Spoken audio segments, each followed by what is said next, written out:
what time it is. Bella, get down. Bella, get off. Oh, baby, I'm sorry. Get off. Get off. Thank you. Hello, everybody. How you are doing? Bella is in my way. Anyway, I woke up and I ate a food, which I still haven't finished. What the fuck are you doing? She's been getting behind my bed, and it's been so annoying. I don't even know what she's doing. Why? What are you doing? Wait, what? She's not even getting behind the bed right now. Oh, I think she keeps trying to get in the window. I ate a food. I ate my allergy pill and a caffeine pill. Because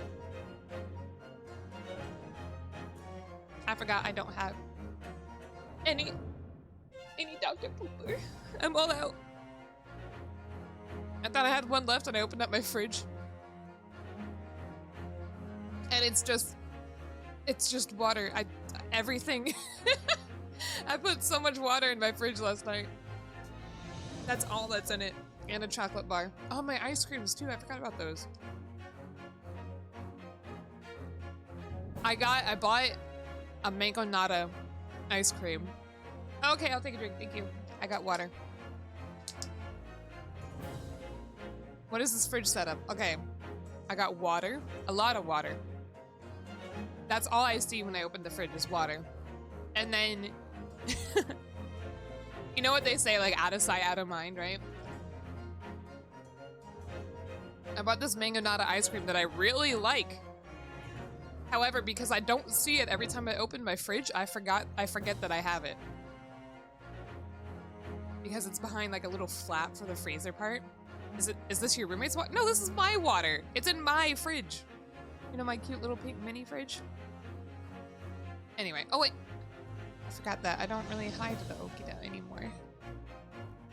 Ah, she just jumped behind me.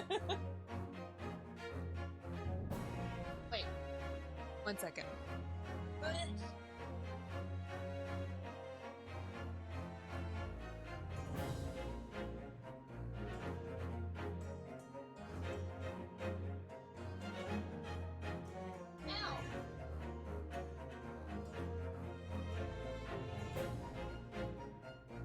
Ouch.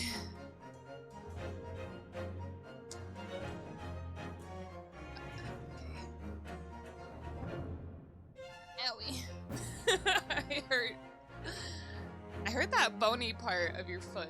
Not my foot, specifically, not your foot.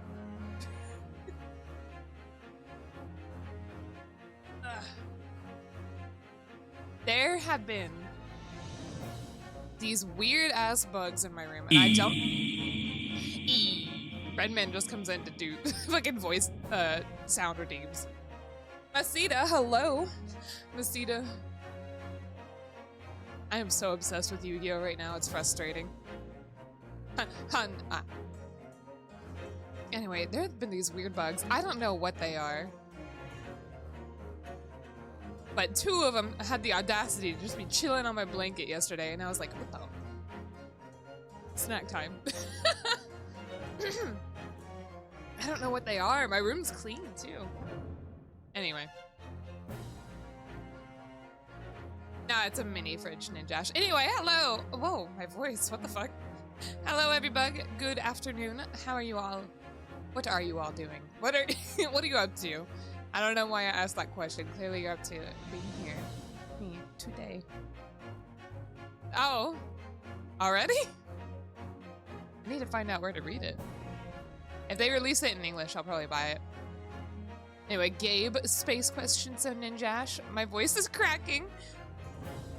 I don't know why. I think I forgot to actually clear my throat or do any voice testing for stream. Oh my god, ow. Okay. So, oh jeez. Last I left off. Oh god, last Great Ace Attorney, it was really bad. I think I have one strike left, and so it was constantly turning the game off and then bring it back up. And I forgot we're in a fucking jury. We're trying to figure out what's up with them. And I thought I got it figured out, however, I did not. And oh my god, I didn't mean to do that. I didn't mean to click that button. Anyway, I've pressed everybug, and I don't know who I'm supposed to pit against who. Because you can't just show evidence. I think there's one character that wants to see evidence for something, and I don't know what it is. Your legs hurt? I think it's this guy who wants to see evidence for something.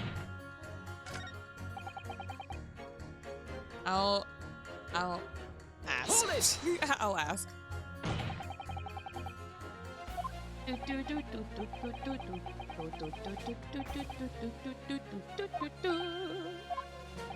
I'm not even gonna read him. I'm gonna read him. It's cause Gabe wasn't here, and he took my one brain cell with him.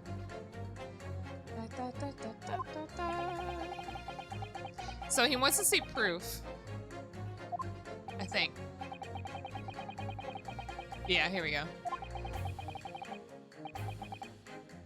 He wants to see proof that it was the waxwork that looks like the thing that was inside the cage. But we have the head with the helmet on, but I don't have a key, and I don't know. Is there a photo?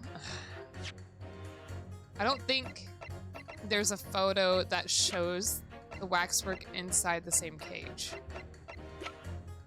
And that's the issue. So we have the cage, but there's nothing here that shows like a waxwork would have been in it. We got the damaged bottom, which we already know about. I believe we've already figured out that this cage was dropped from the machine itself. I didn't mean to click that button. Not that I could see. And then we know this was found on the waxwork. Maybe I'm supposed to present this. Wait, what? I believe I've already looked at this.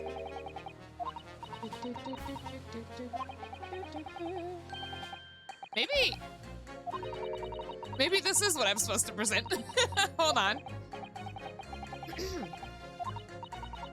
That's the closest thing to evidence that I would have on the matter. It's not something directly showing that it was of the waxwork.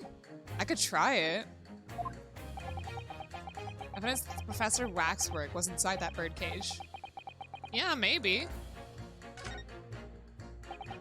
Actually, I have something I'd like you to see, sir. Okay. I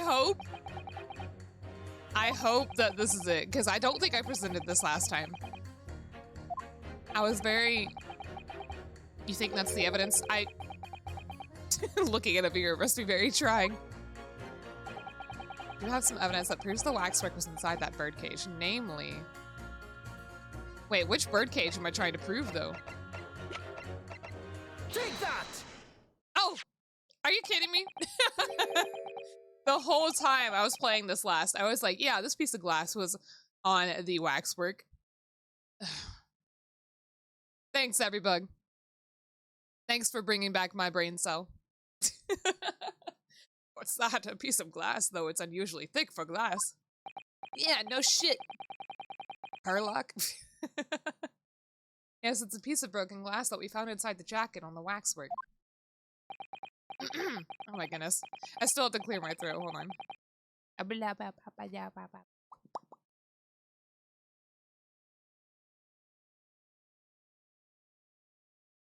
My allergy pill has not kicked in yet. Alright.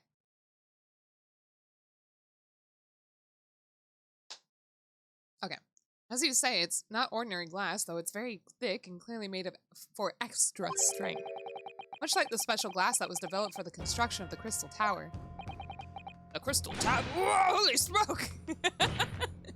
Anytime I hear holy smoke, I think of that audio of that kid, and he's like, I think this is a good time to say holy smokes.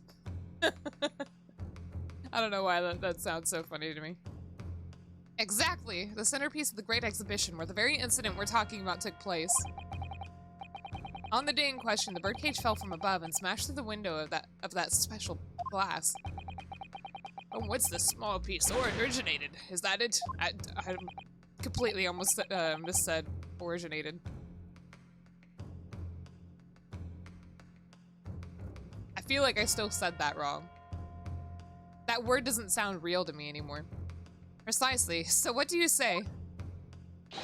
Now that clear evidence in support of the assertion has been placed before you. Yeah, what do you say, beach? Well, as I said, I only trust men in white coats as a rule, however.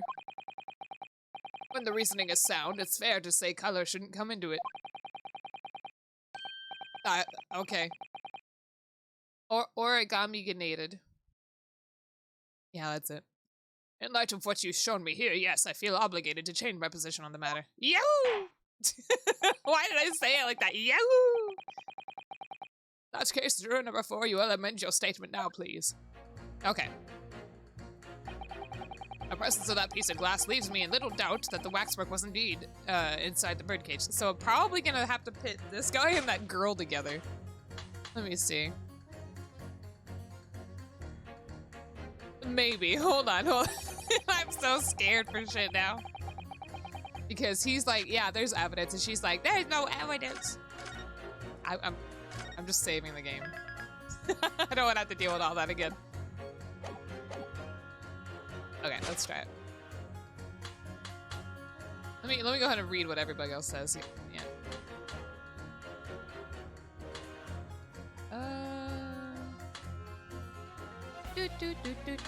At first, I thought it was supposed to be this guy. And this guy, maybe. Objection! Oh, yeah. Those two statements clearly contradict each other. Oh my god, I'm pitting this old man against a child, a little farm girl. Good gracious, to whose statements do you refer, counsel? If you could put down your coin for a moment, juror number 5. Put it down! Oh, you mean me? I don't know what voice I gave him. You've pointed out that it's wrong to make an accusation without evidence. But the accusation that the waxwork model was inside the second birdcage on the day in question is not without supporting evidence, as the defense demonstrated to the jurors sitting beside you. I can't breathe. Oh, is that right? Would it be fair to say you didn't follow the argument? I don't understand much besides Colonel Cobb, to be honest. Do you think Colonel Cobb is like a pun? A play? I don't know what the word is. I don't know if it's a pun. A play on words, if you will. You know, like a corn kernel? I don't know. Of course you don't. If I could interject here. Oh, sheesh. Please do, sir. Now that this assertion of yours about the waxwork has been backed up by some solid evidence, it would be wrong of me, as a man of science, to not pursue the matter further.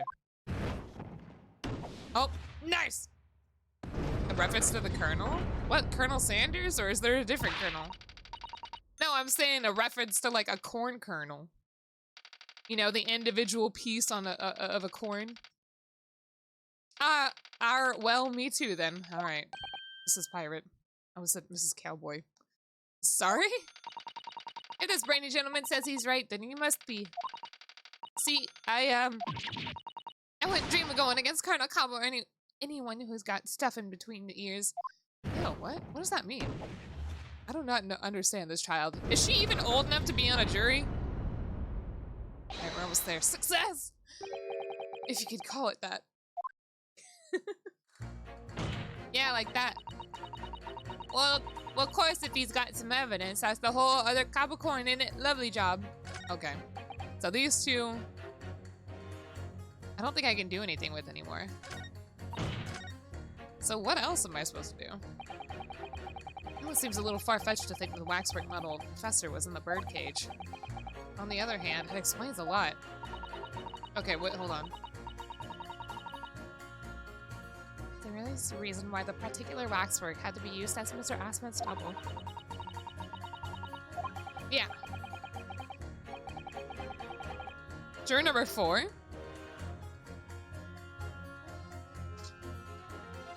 No? The old man, he's a scientist. The kernel that she's referring to is the corn that she's eating.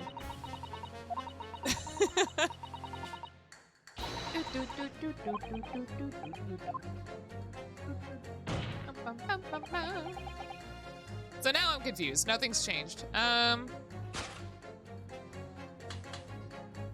feel like I have already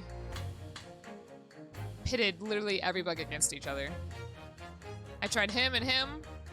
I know that woman for years. She's never been an accomplice to anything. I don't know. I just think they'd be conniving with one another. I feel like those are not contradictory. They agree with each other. However, this guy doesn't like police, and she was not police? She was, well, does that count as police? I guess it does. I could try these two. I'm scared. I'm scared. Every success I get, I'm gonna save. I keep wanting to say investigation. That's not the right word. What the fuck is it? Forensics. She's forensics, which is police, right? So if the guy doesn't like the police, he could definitely think that they'd be up to something. I'll try it. Objection. I don't think that was it. The music did not stop.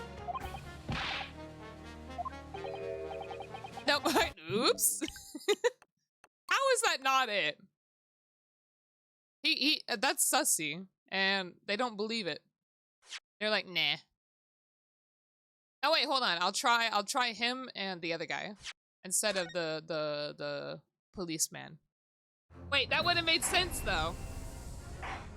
He already doesn't like policemen, so it makes sense to me that he would have beef with the policeman. That was right there. All right, hold on. I'll try the first guy first. I'll try this one. And this one. Objection. Is that nope? Is that also a nope? That's also a nope. Hold on.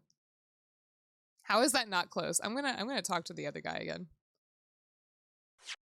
Ignore me. I thought I had it. My brain cell is not quite ready.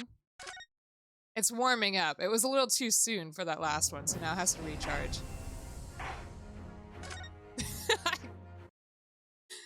I literally lost all of my strikes or something.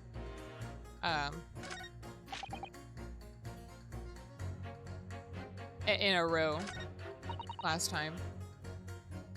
Wait.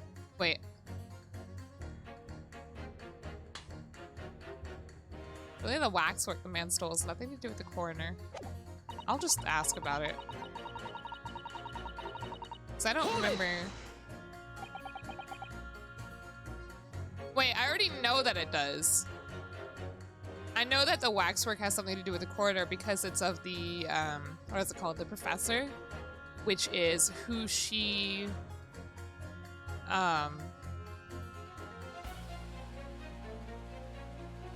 who she did the autopsy for? I can't remember if that was the right one. She confirmed his death forever ago. How would you assume that?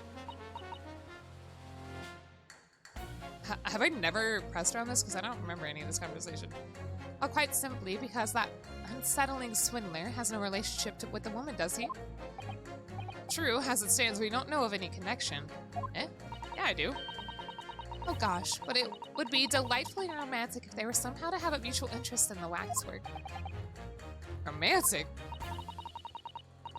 Maybe I have read this one already.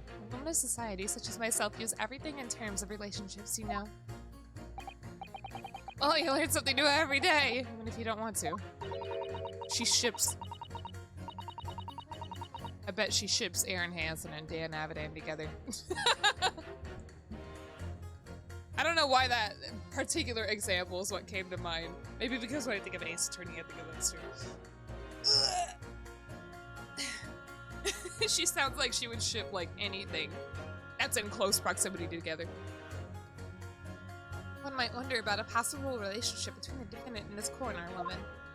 Or perhaps between the defendant and the handsome prosecutor just there. The defendant? Oh, yeah, I've read this before.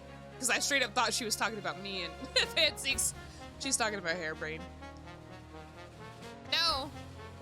I want it to be me.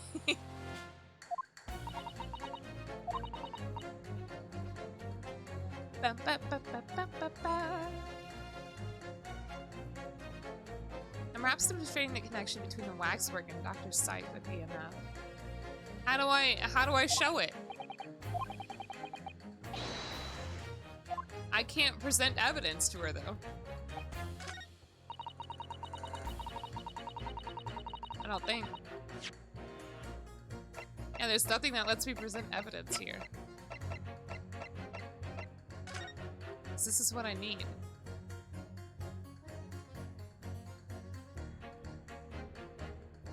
Maybe, okay, hold on. Cause the police officer showed me this one. The police officer gave me this evidence, I think. No, he didn't give me this evidence. He's the one who showed us that the lady's Dr. Sight's maiden name is Stevens. So that's how we found out about the autopsy. So let me try the old man and this lady. Hold on. I feel like that's weird to me, but we'll try it. Objection! So that's still not it. I have literally like it's literally every other character, so how is this not it? I don't understand. What am I supposed to do here? Judge, the jury's not listening. What am I missing? That I haven't done? What have I not done? Hold on. I've looked at evidence. I've already talked to every character. There's no option to present evidence. I mean, I'll press the old man again, but I don't think... Oop, get me out of here. Hold it! No, I've done this already. Inosuke's confused because we're talking to the last guy first. I'm a copper, lad. It's a copper's discretion to bend the rules sometimes when we must. You can't match. There's no point in pitting a jury who's already like changed their mind against somebody else. First, I can't even target those two characters anymore. Why would I? The damn corn child doesn't need to change her mind. Child of the corn. He's got his gun. Judge? That's even more than I thought. Imagine being caught for 40 years.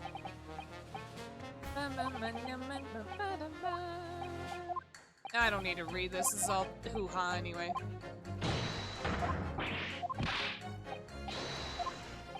Judge, do I present this evidence to you? I mean, I'll just talk to him again, but I'm pretty sure I've already talked to everybody. I hate this guy so much. What are you reading this, sir?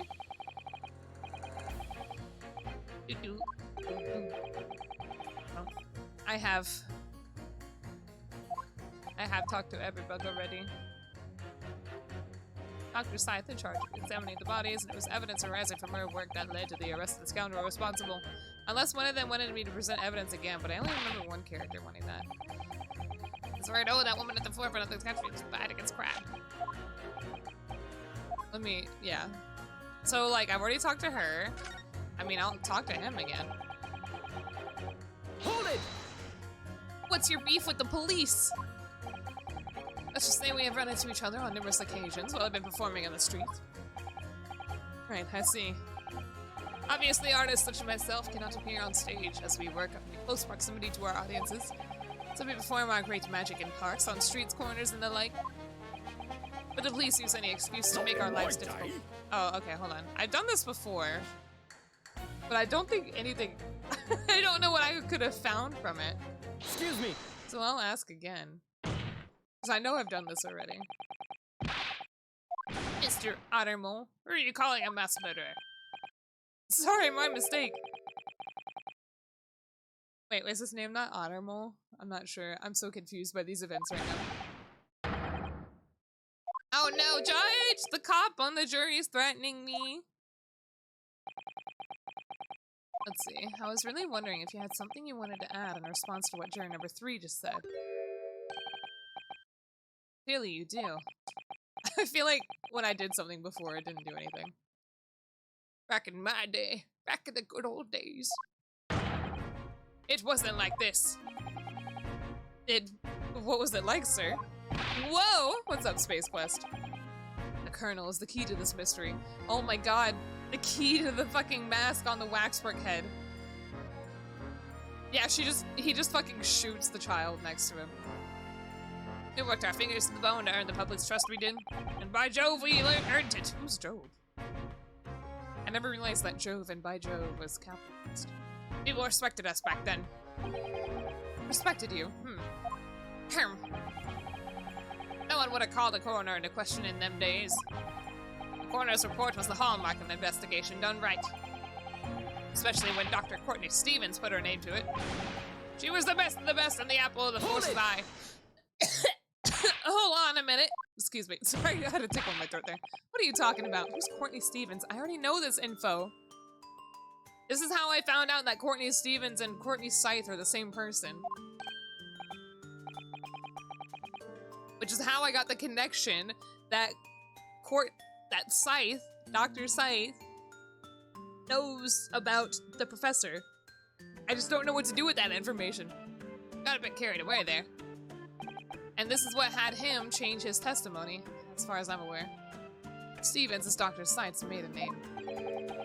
Maiden name? So that was before she was married. Who's she married to now, though? Of course, yes, silly me. It's Scythe now, isn't it? Stevens. I'm sure I've seen that name somewhere recently. Yeah, you saw it. I don't know what to do with this info. Anyway, the point is, those were the great days of policing.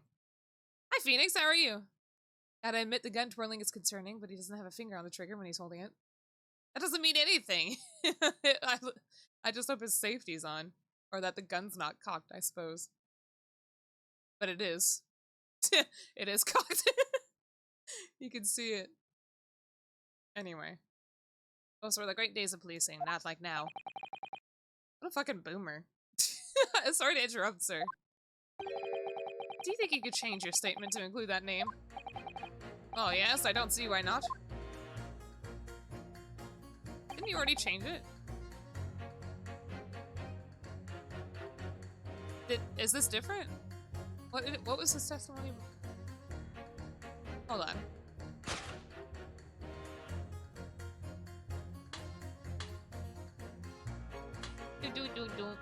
Right down.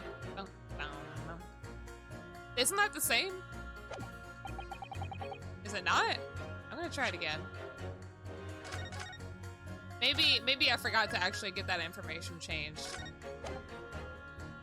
after losing a gajillion times before. Objection! Ah, there we go. Are you telling me I struggled so much because I forgot to get him to change his testimony? Okay. Those two statements clearly contradict each other. Okay. So, I wasn't being dumb. It was just that I knew exactly what I had to do. It was just that I forgot to fucking do it. The samurai dude from 5 was going to have a sword, but they removed it because it was unrealistic. Wait, what? Unrealistic for samurai to have swords. What the fuck? Why is he allowed a gun in there anyway? I have a sword. I almost said I have a gun.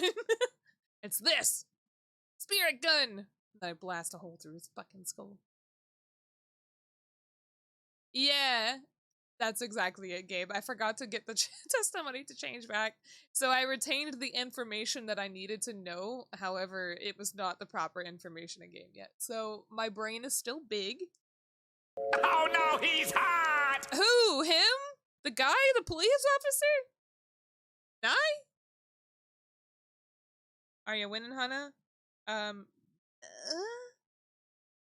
Maybe? Those two statements clearly contradict each other. Good gracious! To whose statements do you refer, counsel? So, juror number 2. Oh gosh, me? Well, what can I do for you? I presume that you heard what juror number 6 said in his statement. The lawyer with the hawk and streak of white hair. was a lawyer with a hawk. He acted like a samurai and was the prosecutor. They were going to have him carry a sword, but realized this guy is a criminal. He wouldn't have a sword in court, but he had a bird. Well, this guy's a criminal. Wait. The prosecutor was a criminal? Did you just spoil one of the Ace Attorney games for me? You could have just not said the criminal part. Or is this a different character who he was prosecuting? Boom, boom, boom. Boom, boom, boom. Anyway, the more I play a great Ace Attorney, the more I want to play actual Ace Attorney. I need to find out whether or not I dreamed it, or if they did announce that they're going to be redoing or remaking the Ace Attorney games with updated graphics. Oh, okay, so are we just talking about a guy that he was prosecuting? It's brought to light the maiden name of the coroner, Dr. Scythe, which in turn has revealed a connection that wasn't apparent before. Well, naturally, as a woman of society, I find such connections and relationships irresistible.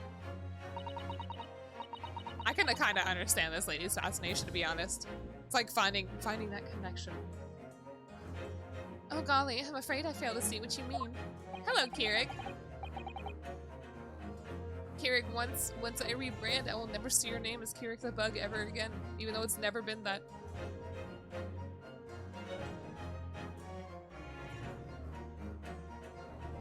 Is it Phoenix? Is he the prosecutor for Phoenix, or is it Apollo Justice? You said game 5, right? But there's only 3 for Phoenix, right? Or is Phoenix the lawyer in that game? I thought he became homeless. I don't understand the events, in which case I guess Nick stopped being a lawyer. I don't know. He became a lot of things. Oh. Oh. I see. Dr. Scythe's maiden name is Stevens, and through that name, the coroner is very definitely linked to the waxwork of the killer. The defense has evidence to prove it. My goodness, evidence, you say? How utterly enthralling. Counsel, the court cannot overlook this last remark. I very much hope there is substance to your claim. You know what's really weird to me? Why do I have to go through all these hoops to figure out if the waxwork looked like such character? Do they not have pictures or like portraits of this of the professor that I could have like gotten ahead of time? But no, I had to get to that mysterious point in the fucking court in which I get the key to open up the stupid like armor piece on this head. Why do I have to jump through so many hoops? They get shown a picture and be like, wow, look at this. He looks like, or maybe he doesn't, I don't know, the fucking guy. Apollo Justice was 4, Ace Attorney 5, at Samurai Prosecutor Dude. Wait, I'm saying I thought Apollo Justice had 3 games. Like, just like normal, Phoenix, right? Ace Attorney. Ah, okay. Of course, my lord. I would ask the court to look at this. The evidence that clearly links Dr. Scythe to the mass murderer known as the Professor. Here I go, I'm almost probably clicking the wrong thing. There we go. Take that! Yeah, look at this! I have here a certain autopsy report from 10 years ago. A 10-year-old autopsy report? What relevance does that have? It is, of course. I love it when he does this. Gabe, you didn't need to good job me on that one. I knew the information at least. It is, of course, from the autopsy of the person portrayed in the waxwork, the killer known as the Professor. Anytime all the evidence is presented in the courtroom, I'm imagining fucking Ryunosuke, I almost said Nick, fucking just pulling everything out of his pocket. It's got a bag of holding in which contains all the evidence. It's the game after Apollo Justice. There's a game after Apollo Justice? I'm just saying, I thought Apollo Justice was another series of 3 games.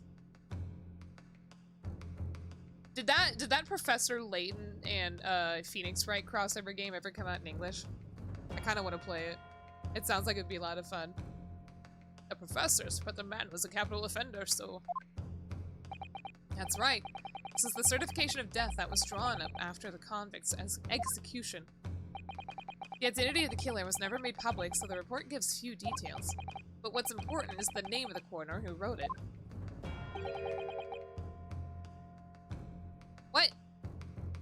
A coroner report is not... Is that considered public information? I feel like you would have to have the legal name of the person that is being applied to that report. Even if that information is never made public. I'm so confused by the legality of some things. I mean, I'm no lawyer. I don't know the law. I just feel like in order to avoid any sort of confusion, you have to provide the legal name of something like that. The professor is too vague.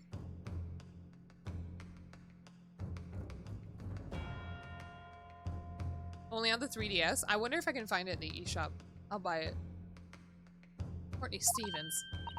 Oh my, Courtney Stevens. Strike a light. What does that mean? What the fuck? I'm gonna go look. I'm gonna go look for it. What's the game called? I wouldn't know what to look for.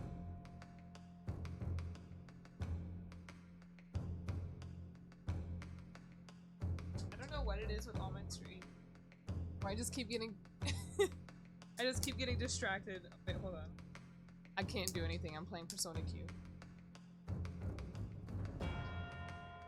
Professor Layton versus Phoenix, right? Why are they fighting? It appears the professor's autopsy was conducted by Dr. Scythe 10 years ago. And a few days ago, Mr. Drever very deliberately stole the waxwork from, of the professor from Madame Tespel's. The waxwork that doesn't in fact resemble the victim, Mr. Aspen, at all. It doesn't. And do you suppose there's some unsavory relationship between those events? Yeah, absolutely. I'm sure of it. So what if what if the professor was killed? So we know that the coroner, Dr. Scythe, we went to her shop before, her whatever, and we found out that she had I feel like I'm getting a little bit morbid here. We found out she had not live samples. What do you call them? What are they called? Wet specimens? Yeah. She had wet specimens of you know, just organic material. So what if she had the professor's head? Why did I stutter on that? For some reason, it did not want to come out of my mouth. What if she had his head, like in a jar somewhere? And we know how the waxwork was missing its head, right? So what if, what if she did some plastic surgery? What if she did some plastic surgery on this face? And, you know, replaced the waxwork head with the real head? My God, that would be fucked up. I don't know if she would be capable of doing such a thing. I guess we'll find out. If that's what they end up doing, it's like, wow, that looks nothing alike. Oh God, I don't think they would do that. There's no doubt in my mind that the professor case, yes, Ninjash, what's up, is at the heart of a link that we have yet to uncover between Dr. Courtney Scythe and Mr. Enoch Dreber. Ninjash, what the fuck are you talking about? Do you not know what a wet I didn't say he was still alive. Hidden links, mysterious connections, secret relationships. This is all most extraordinary. We're surely obliged now to explore this further. Damn!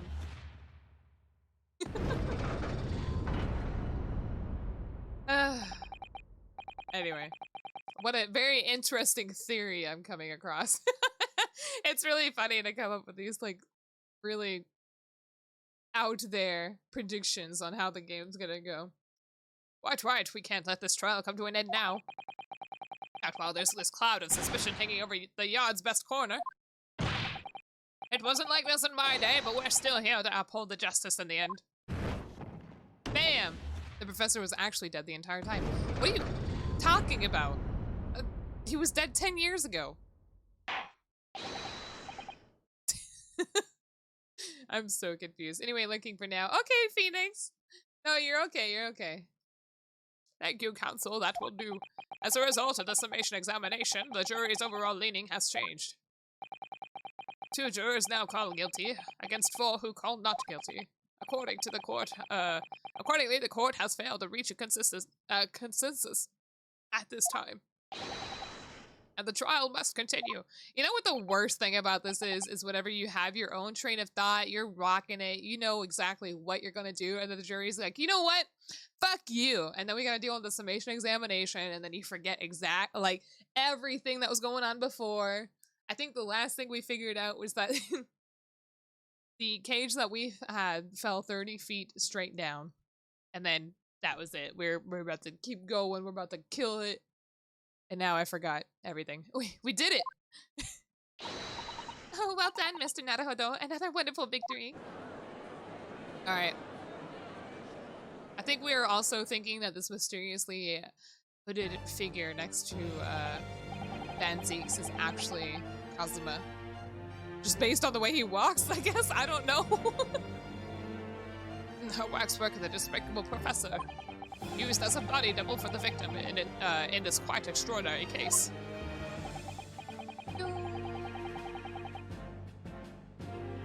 Right? I was gonna... I love it when, like, the fucking, the jury's like, you know what, guilty, and Van Zeeks is like, oh boy, here we go, another summation. Bitch. I must say, it's extremely hard to believe the assertion could possibly be true. Can we get, like, a checkpoint so I can get all my strikes back, please? However, it would appear that it does at least warrant further investigation. It's the waxwork of the professor that links Dr. Drebber and Dr. Scythe. Mr. Drebber, not Dr. Drebber. And I'm convinced that there's a special significance to that link. I don't know what you're hoping to prove, lad. I really don't. The truth, sir, by using evidence and testimony. I thought she was gonna say more there. The court is to delve deeper into the alleged involvement of the waxwork in this case. And the prosecution calls for the owner of the model to be summoned as a witness. Oh, Gabe, here she comes.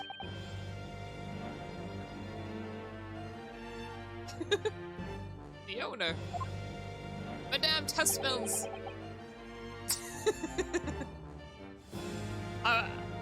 Okay, you know that works. I really thought that Lord Van Zeeks would object to this whole line of inquiry. Very well, I concur. Make arrangements for Madame Testmills to appear as a witness with immediate effect. Listen carefully, my learned friend. Oh, yes? Are we just allowed to talk to each other like this? You should know that you're on the brink of opening Pandora's box. Oh, okay. Well, I know my guy's innocent, so the court shall now adjourn for 45 minutes. During that time, the prosecution will summon the new witness and prepare her for taking the stand. Madame Testmills, yes. I shall see to it at once, my lord. Bam! Do I get a checkpoint? Oh my god. I'm also gonna eat my food real quick.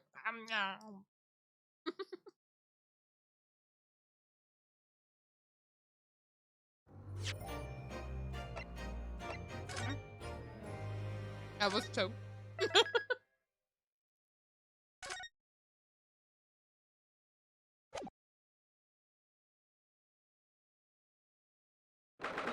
Yummy.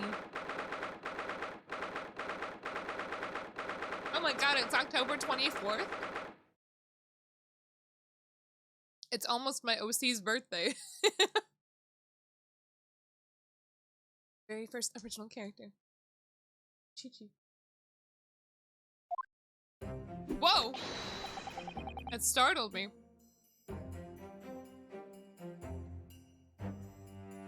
Oh, the knight errant himself. Oh, have you been watching from the gallery, Mr. Sholmes? I've been on the edge of my seat the entire time. Nice, happy birthday. Courtroom trials are fascinating affairs. That's a spectator, at least. I'm glad you've been enjoying yourself. I was just imagining fucking, Sholmes is seated in the crowd behind, Van Zeeks, and he just gets slapped in the face with a fucking, you know, like, wine bottle or something. It'd be funny to come out of a checkpoint and see him covered in wine. I have to ask, what on earth is going on? It makes no sense. What's this professor business all about? He doesn't look like any professor I've ever met before. Who even is he? Of course. You were in Germany already 10 years ago. How old is this guy? Yes, the professor. When I discovered he was the one who had been abducted, a sense of foreboding stirred with me. But who knew the monster would come knocking at your door? My heartfelt sympathies. What the fuck? Why did he laugh at that? As it turns out, Van Zeeks is even more intimately tied to this case than any of us realize, isn't he? Yes, how true. His great friend from university in the dock. Wasn't his brother killed by the professor or something? His brother was killed by something. Oh, there we go. Well, I was right, okay. Now a waxwork of the killer who took his esteemed brother's life makes an appearance too. I imagine even the shrewd Mr. Reaper failed to foresee that kick in the teeth. An extraordinary move on your part, my dear fellow, to throw that in front of the men. Make it sound deliberate. I can't help feeling that this professor case is really very puzzling. Yes, in what particular manner? Well, there's Mr. Drebber, Dr. Scythe, and Lord Van Zeeks. It seems that everybody in the trial has a link to the case somehow. Yes. In fact, I alone am not a member of the set. And that leaves me as an empty set, all alone with no intersection to any other. Is it Madame? Excuse me. Let's see. Oh, it's Dr. Scythe. Hello, Mommy. Hello. Hello? Mommy? Sorry. Fuck. God, she is hot. She reminds me of Mirlib. I think that's why I like her so much. That pale, light skin. Ooh. That light hair. Oh my god.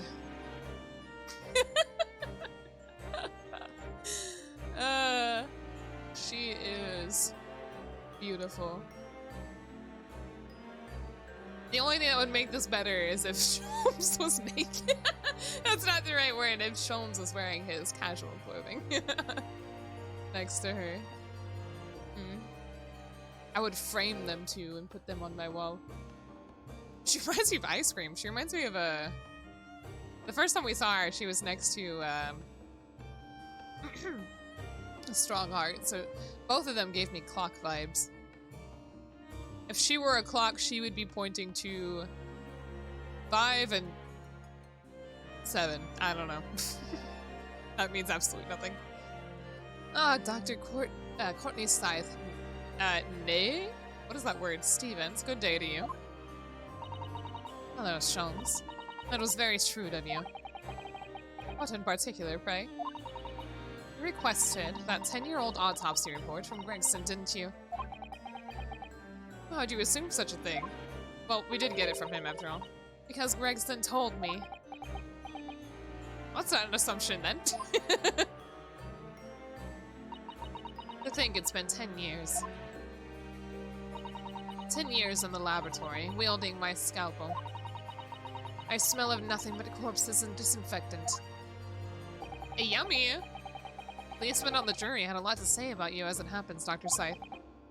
And I've accused you of being complicit in what happened.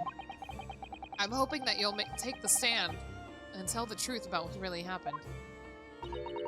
That certainly won't be possible. Oh.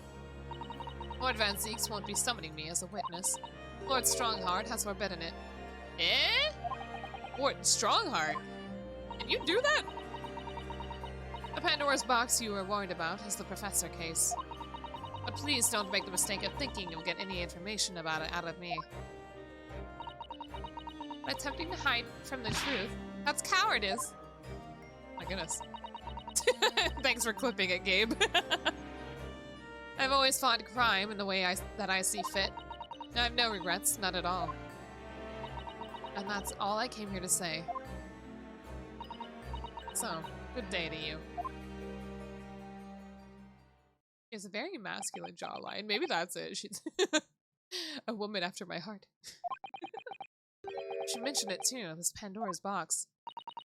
Never mind, that's just how all the characters look. They just got that flat jawline.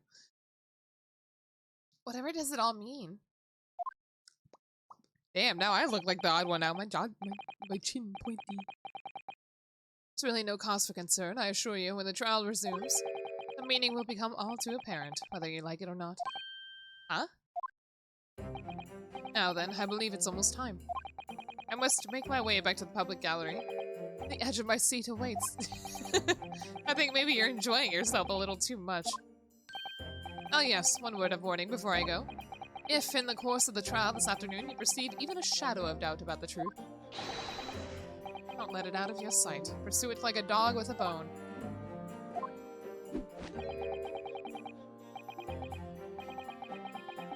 Did the other Ace Attorney games allow you to make notes? I feel like I'm thinking of Hotel Dusk and not Ace Attorney. I know in Hotel Dusk you had like a little notepad that you could use on the bottom screen. Oh, okay. Now I'm just thinking of Hotel Dusk then. So anytime you would come across something that you thought was a clue, you could just make a note of it. It's like, oh, a character saw something in some other room. Oh, another character's missing a puzzle piece or some shit like that. I want to play that game right now. Maybe I should play it on stream. Thing is that it's really slow. To the bitter end, you understand. Do not falter, whatever may come to pass.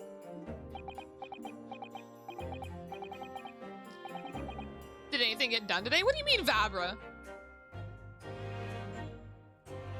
What does that mean? A lot of things got done. We've progressed the story, after all. Alright, I understand. Thank you. Good, I shall make myself scarce then. Ah, the Sholmes caramel! I purchased a bar caramel earlier, so I shall be gnawing on it as you gnaw away at the truth. Are you allowed to do that? Can the gallery just bring food? What that warning from Mr. Sholmes really mean, I wonder? Especially the bit about whatever may come to pass. No, Abra, so mean. Your accomplishments? I see nothing. Yeah, my accomplishment is that I came up with some crazy theories, I guess. It's time for the final chapter then. I'm determined to find the truth. No matter what. What the fuck was that? Okay.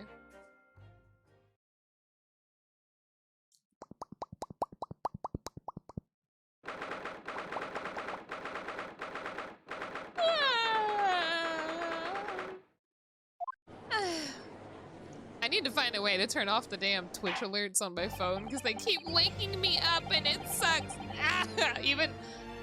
Even just having my phone on vibrate, the Twitch alert goes off and it's like I can't stand it. I don't know how to turn them off. Maybe I need to go do not disturb. What does that shut it off? I don't know if that works for stuff like that. In the name of Her Majesty the Queen, I hereby reconvene the proceedings of this court. Maybe that is what I need to do. That's for sleepy time, right? Counsels for the defense and prosecution, are you ready and able to continue? Prosecution is ready, my lord. Yes, my lord. The defense is also ready.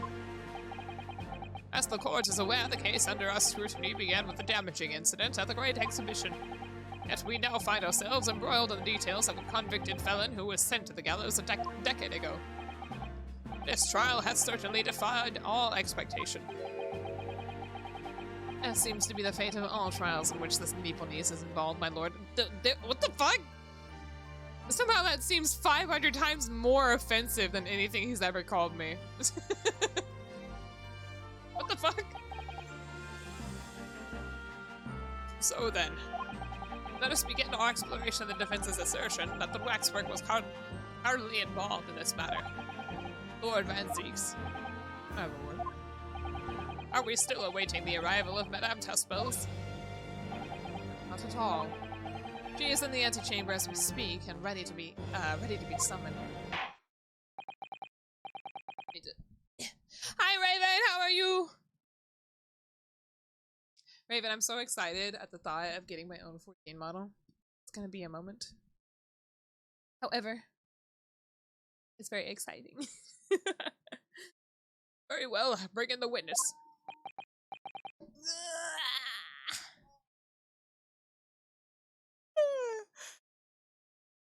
Excuse me.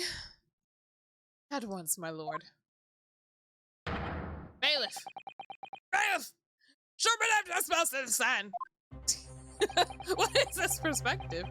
Things are about to become a lot more intense. If Drebber is responsible, as I'm sure he is, it means he must have found an accomplice in Dr. Scythe. I'm good, Raven, thank you! What connects the pair of them is the waxwork. Yes, the mottled professor.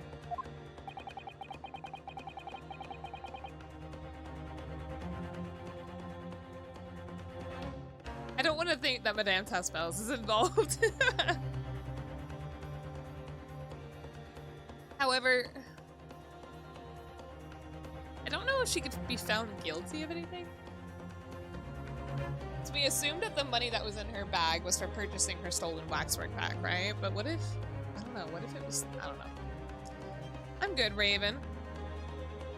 We're coming up with some crazy theories for what's going on in this case. That's the key to link between, wait, what the fuck? That's the key to the link between those otherwise unrelated individuals. Yeah, no, it was like, my theory was that she had a wet specimen of the fucking, the professor's head in like a jar forever, and so what she did was she replaced the waxwork body with a head, with a real head. I don't think that's it though.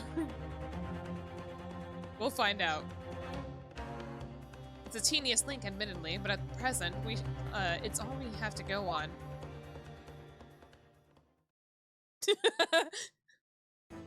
Oh my god, she's making an actual Shom statue. Let's go! That is so fun. She's like, I gotta work. When your deadline for a commission is in 2 hours, and you suddenly get called to a fucking courtroom. State your name and occupation for the court, please. Yeah, no, I was like, I don't think they would do that, but I feel like that could just be an accurate theory, because we know she has wet specimens in her in her little office or whatever. All right, Raven, see you later. My name is Madame Esmeralda Tuspels. I am a waxwork artisan. I'm the proprietress of the Madame Tuspels Museum of Waxwork. You will have to pardon me for working as I testify. My new exhibit must be open very soon. Thanks for looking. Oh, so he finally gets a statue, does he? Now there are 2 of them in the world. Oh my, what expression is she carving into that face? Why was she all teared up? Oh my god. Have I played Professor? No, we were talking about it earlier. I have not played that game before. A number of days ago, a particular waxwork model was stolen from your museum. You confirm this. Oi! That's not the word. Oui, that is true. At first we believe- what? Why was Susato worried about the expression? It looks normal. Maybe she just changes the expression on the statue. She doesn't crush it, she just furiously changes the expression. At first, we believed it had been kidnapped. The waxwork model? Kidnapped? Yes, my lord. There was a demand for ransom money left behind by the culprit. However, according to what I have just been told outside the courtroom, that was not the true reason. I understand it was utilized as a substitute for the body of a murder victim. Why does she look like the No Maidens girl? I would have no idea what that lady even looks like. At present, that is no more than conjecture proposed by the defense. This is the victim of the case in question, Mr. Odie Aspen. But of course, I know him well. He is part of my odious personage exhibit. I detest to say, what is evident, but Mr. Aspen does not resemble the professor at all. Yes, but perhaps their faces are very similar. Are you suggesting that we should now, see the now demasked visage of the professor? Oh, she's got the key! I have here the key, but it is strictly forbidden to open the lock. Van Zeeks is like, shut the fuck up! This is absurd. Oh, pardon? I don't know what face you've carved into your fancy figure beneath that mask. But he is pissed. But clearly it won't be that of the actual killer. Indeed. The man's identity was never made public, after all. The trial took place in a closed court. The proceedings were strictly confidential. The condemned man was summarily executed. His identity remains a closely guarded national secret.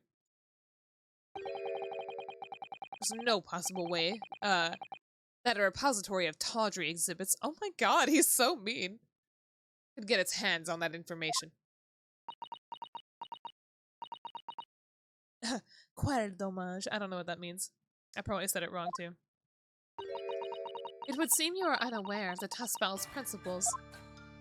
Yeah, I love this music. What principles? This music's so fun. The family Tuspels has always prided itself on sculpting its models a la perfection. Every detail, including the visage, is fashioned with complete fidelity. And voila, our principles. There's a well-known legend about the Tuspel's waxworks from the time of the French Revolution. A member of the Tuspel's family is said to have made a waxwork of the queen who was executed. Oh no! Queen... I forgot her name. Antoinette, there we go.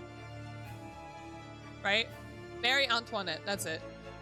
The one who was beheaded during the French Revolution. I could not remember her name. Hey, that is true. It was a century ago now. I had to think of Fate. I was like, what is it? Who was one of the first characters you see in Fate Grand Order? I was struggling there for a moment. Anyway. I believe the queen's face was carved in the minutes following her death, actually at the guillotine site. All they would have to do is lift it up. My goodness. You are correct. The model is on display today, still today at the House of Horrors. The Tuspels would stop at nothing to obtain a faithful replica of our subjects. Dear me, has so much disturbing tenacity on purpose. It is the only way to obtain a truly lifelike representation of the subject, so that's why she won't open it, is because it's private information. No, that was Elizabeth. That was Elizabeth Bathory, wasn't it? Because I remember she had two versions. She had the very serious adult one, and then the weird dragon idol version, which was very strange to me. I do not understand Fate at all. It's the only way to obtain a truly lifelike representation of the subject. Bathory is Bloody Mary? Yeah, I know. The whole thing about bathing in the blood of maidens. Or some shit. Or maybe it was virgins. I don't know. Both. Virgin maidens. There we go. There's an android form? It has been my family's secret for generations. No, it's all maidens. If there was no maidens, whose blood would she be bathing in? Do you mean to say that beneath that mask? What is that? What is that face? Oui, the true visage of the killer is there. This is ludicrous. It's out of the question. Oh my goodness, he is. Is that the Pandora's box he was warning about, which is his absolute frustration on this matter? Sortie form, what the fuck? Am I right? Was it Elizabeth Bathory? The professor spread terror throughout Great Britain. As a result, the Madame Tuspel special exhibit remains extremely popular even today. The killer, emerging from his own grave, is a sight to behold. You should come. I don't know why, but him putting, like, silencing everything right at that part of the music just fits so well. I think, madame, it would be beneficial to hear your formal testimony on this matter. You will explain every detail of this macabre model. Macabre! That's not the word. It's just macabre, right? Model and your own personal involvement in its creation. Neck Elizabeth? Hold on.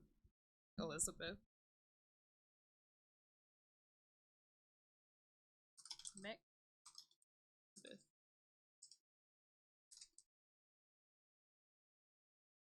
Mecca Ellie-chan? Why? What the fuck is the point?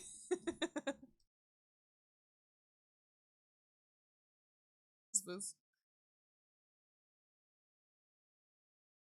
Why is there a robot of her? I don't know why. This character frustrates me, and yet I think she's cute at the same time. I like her colors. I think that's it. But I don't quite understand what the hell she is supposed to mean to the character itself. It's to spell to stand in for Swa. It's whatever she is based on. So if that's the name of Madame Waxwork, whatever, then yeah. Give me one moment. I'll be right back.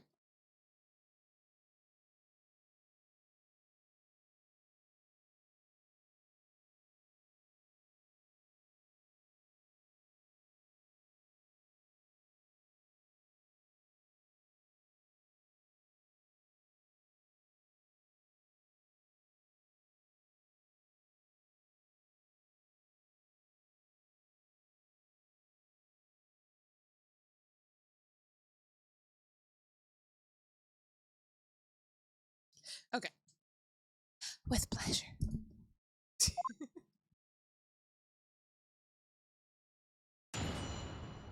Alright. I don't know what we're testimonying here. A special exhibit in the House of Horrors is based on a rumor that shocked society in London. An impression of the visage was taken directly from the corpse in accordance with Dispel's family principles. I enlisted the aid of a grave digger and created a mold for the head. Oh! So was, so the whole story is that, what's his name? Drebber, right? Or, yeah, Drebber. He saw the corpse rising from the grave, but what if he was the gravedigger? I think that would make sense, was that he was the gravedigger.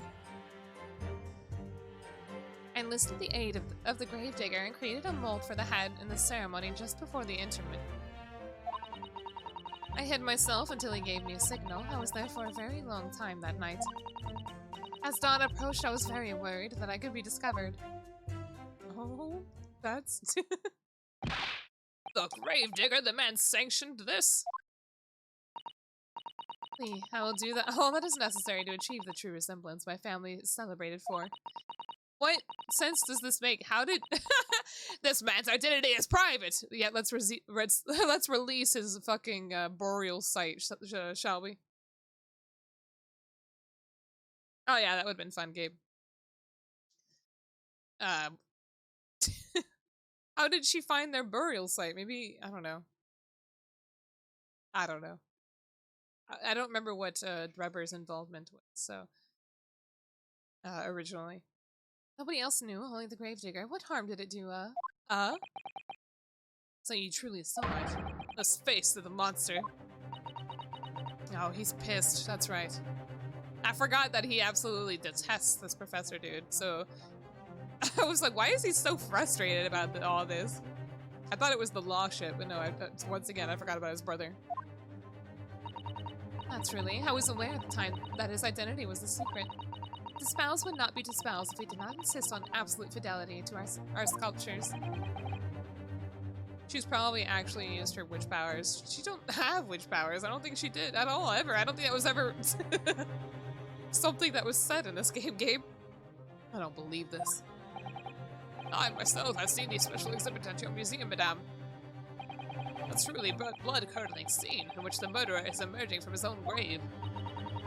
The scene it depicts was the subject of many rumors in London 10 years ago. I have here a newspaper from that time. Oh my goodness.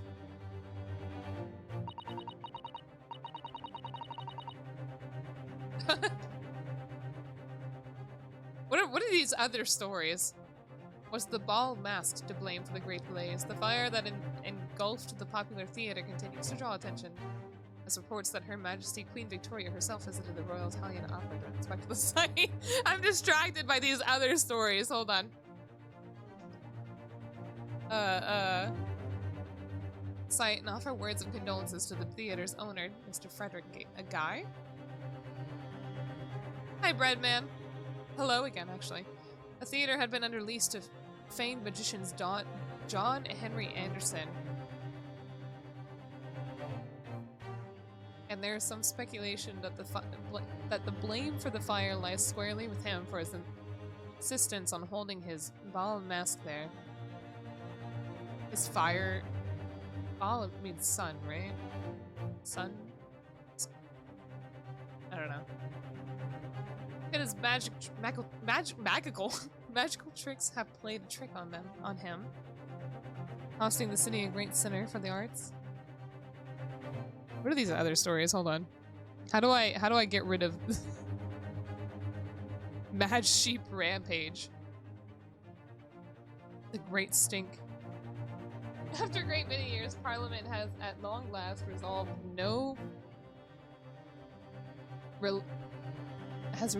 to relieve. Oh, I can't read the rest of it. I don't know, I'm so distracted by everything else. Special exhibit was based upon the picture in this article.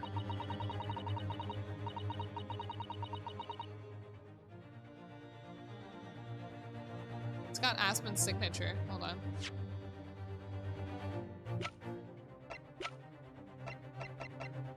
Where's the contract?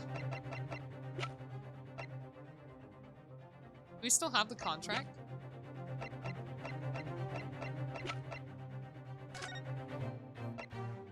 There it is. I feel like this is going to be relevant to something because the picture shows Aspen's signature on it.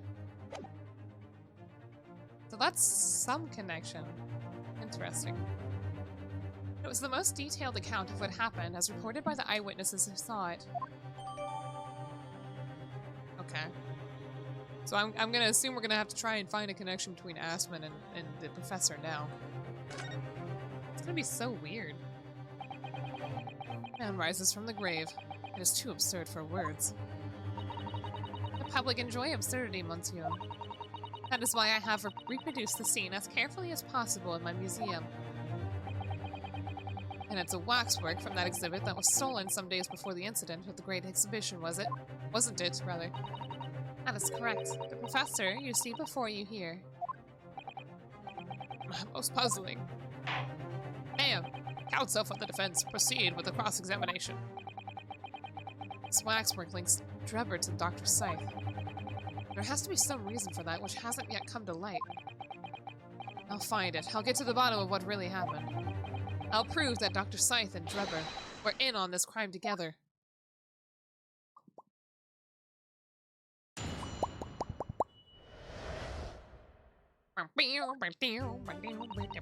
Alright. Hold it! Hold it! And that rumor would be a 10-year-old tale now, but one that no Londoner would ever forget. Alright, I know what you were talking about, I think. Of course, it couldn't be anything else. I'm not a Londoner, I don't know anything. Yes, that story will never disappear. The tale of the condemned killer rising from the dead. That is the central attraction of my house of horrors. The rumor was whispered all around over the city, and it was like this.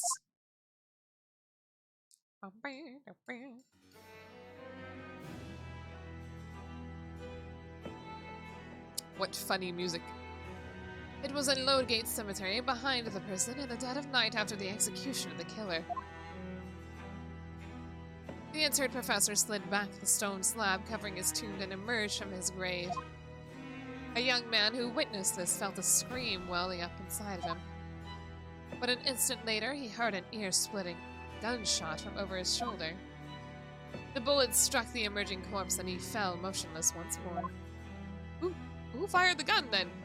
The scream finally found its way from the mouth of the young witness, who turned and ran for his life. Oh, okay. the corpse climbed out of his own grave? And then somebody shot him? Who was it? Nobody knows, even today. But remember, it was just a rumor. Perhaps nothing more than a ghost story. The good people of London, they love stories like this. That is why it was in every newspaper across the capital. But was it just the story? I just realized. Give me one moment. I washed my work pants last night and I forgot to actually set them out to dry. So, oops, 1 second.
No, the issue wasn't that they were wrinkled, the issue was that they were wet.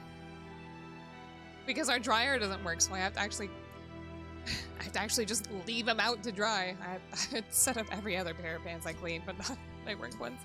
Oops. I mean, this is exactly the scene that can be seen today at your museum, isn't it? The special exhibit was modeled on that very illustration.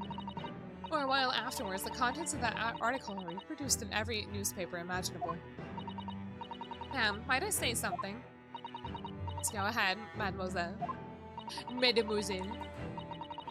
When something is described as a rumor, it doesn't necessarily mean that it's entirely made up. I believe that often, rumors contain elements of the truth.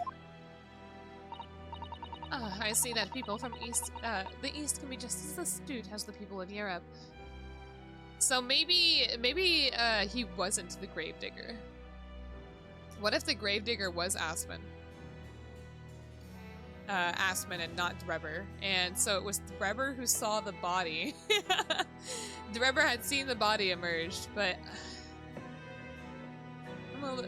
quote unquote emerged, right?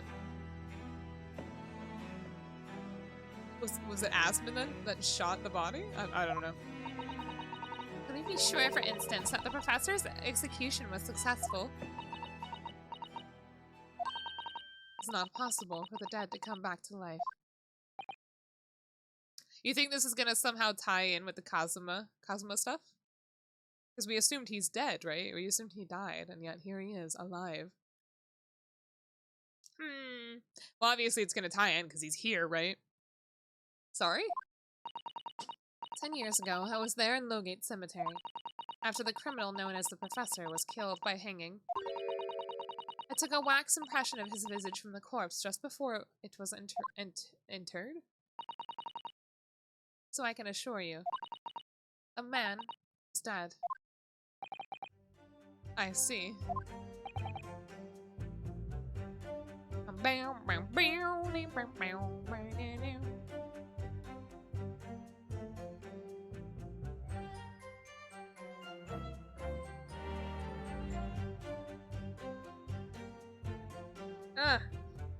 Wait, what are you confused by? It would certainly appear that the condemned man suffered the intended fate. For some reason, my portable AC unit was in dehumidifier mode, which is not good because I do not have a way to drain that water. Oops. Hold it! Bum, bum, bum, bum, bum. Is it true that true of every waxwork in your museum then? It is, assuming the subject is dead, of course. Live subjects have to cooperate in a similar way. I have letters from imprisoned criminals all the time, you know. Sort of letters. Wait, what does it mean for Sholmes then? She doesn't have the headpiece anymore. Yeah, that's what I was saying, Gabe. That's what I was getting at. When my time comes, please make a waxwork of me. What is Comisia? I don't know what that is. I don't even know if I said that right. No! Why do you say no? The museum is famous, monsieur. To be made into a waxwork is an honor. And for some criminals, a symbol of status, even. Because nothing says hardened criminal better than wax. It is thanks to one killer in particular that my museum has gained such popularity in London. I don't think that's how you pronounce that, Gabe. Hi, Blackfire. How are you? How was orientation? Did you have a good first day of work? I refer to the star of the special exhibit, of course, the professor. This form you claim to have captured by taking an impression from the actual corpse.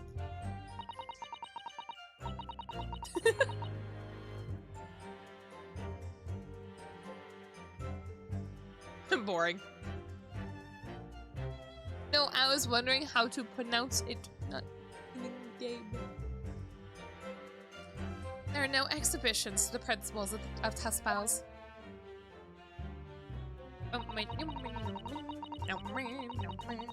Can she be tried for this? 10 years after the fact? I don't think so. I have a feeling she can't.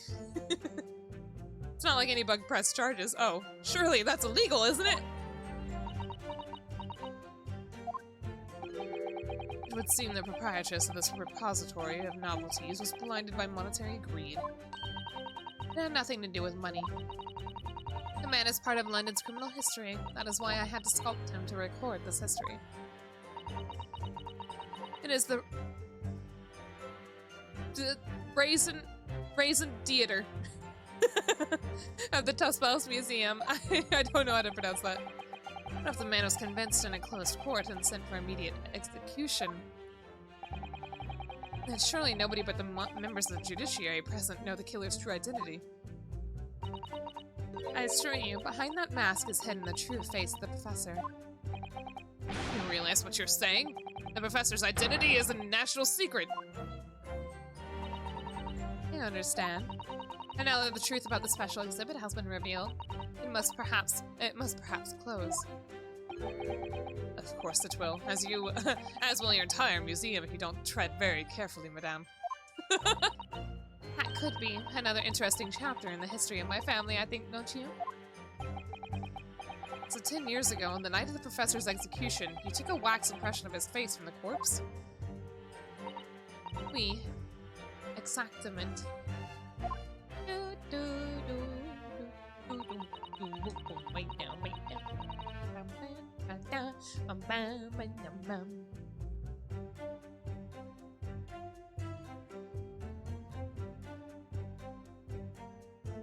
What if it was still plastic surgery? What if I'm still right? No, that wouldn't make sense. What would be the point then? Because then they wouldn't need to make it look like the professor. They could just make it look like Aspen. Yeah, but I don't think it's pronounced raisin theater. Garrick.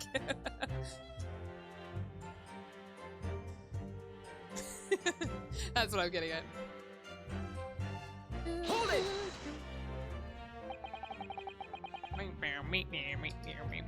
You were there longer than you expected to be? I had some difficulties in capturing the subject's form correctly. As I removed the mask, the mouth of the cadaver fell open and I had some problems with the chin. Oh! I don't dare I ask? The man had been dead for a short while already, you see.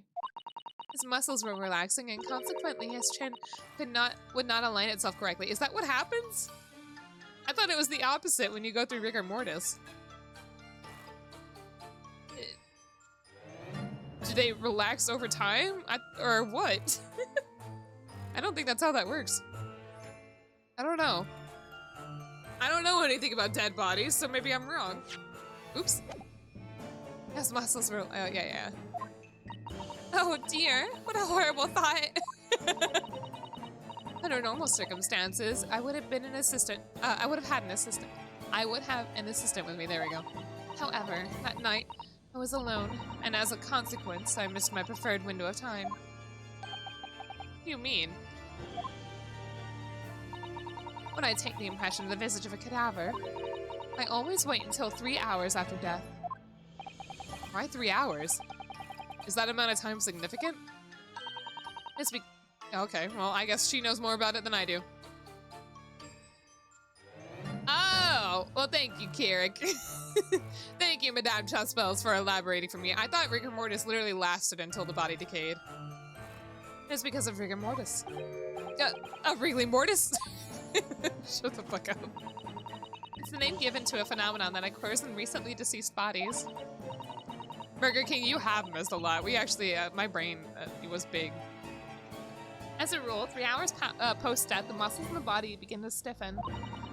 By approximately 10 hours post-death, the entire body is completely rigid and inflexible. And then from that point on, the muscles slowly start to revert to their relaxed state. That's so weird. The effect is often used to estimate the time of death when a body is discovered. That is so weird. I had no idea about that. Is that real? I don't know, Burger King. What's the point of the muscles tightening anyway through through death and then relaxing? I feel like that's such a weird phenomena to me. There's usually a reason for that shit, right? I just can't think of it. It made sense to me that the muscles would tighten, but not relax again. Why? What?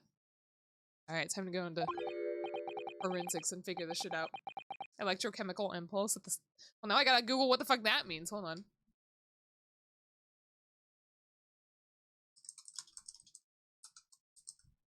Electrochemical.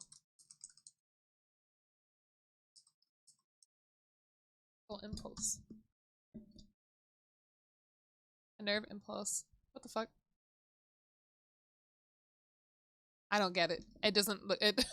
It's giving me weird answers. Nerve impulses are electrochemical events. Somehow the nerves, I guess it's just upon death the nerves tighten, or like the nerves the signal. I don't fucking know. The electronic signal that's sent to your nerves causes them to tighten. Is that it? And then the longer you're dead, those signals go away, right? Is that it? I don't know science.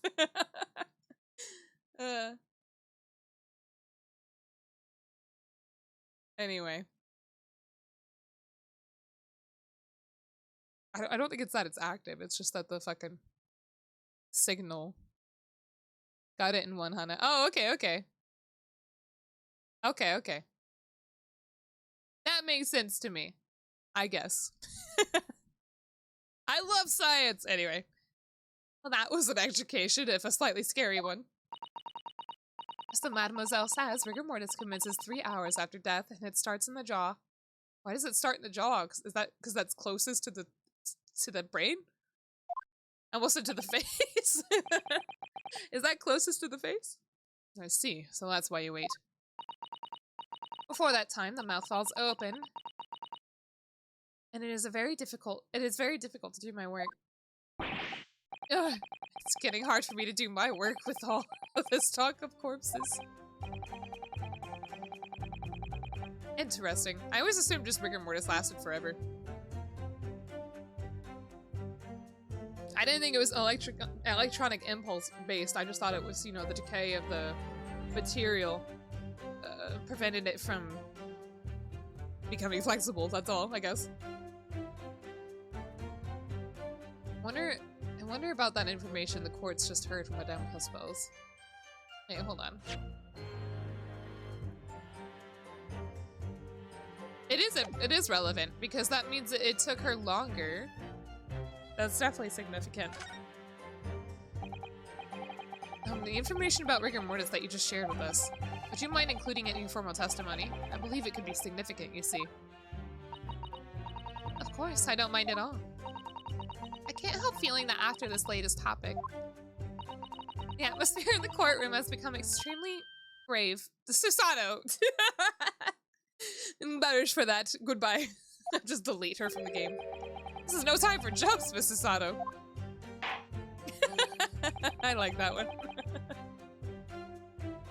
Would kindly amend your testimony as discussed. Bien sûr.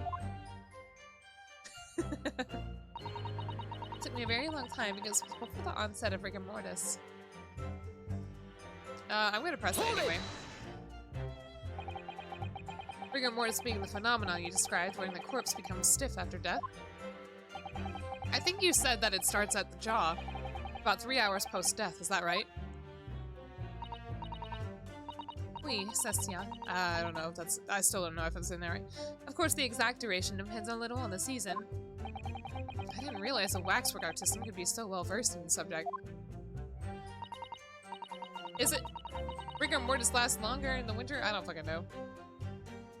I know in the heat, decay happens faster, so I would imagine it's like that. I think water slows it down? I don't remember. I can't remember if water quickens it or slows it down. My whole childhood spent watching CSI and that shit. I don't know anything. No, none. That is only elementary knowledge on the field of legal medicine. That wasn't medical medicine. As opposed to non-medical medicine. Well, I had no idea about it, but maybe I want to admit to my ignorance about forensic science. I could ask my father to give you a very simple primer if you'd like. I think corpses should be your domain. I'm not good with them. Oh dear. I'll do my very best. Oh, Susato. You seem so dejected. Na, na, na, na, na, na, na. Hold it! See that dawn was approaching. Hold on.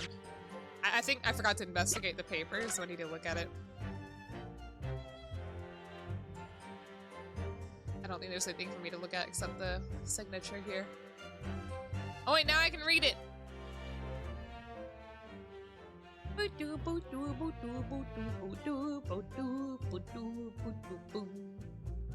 don't want to read it.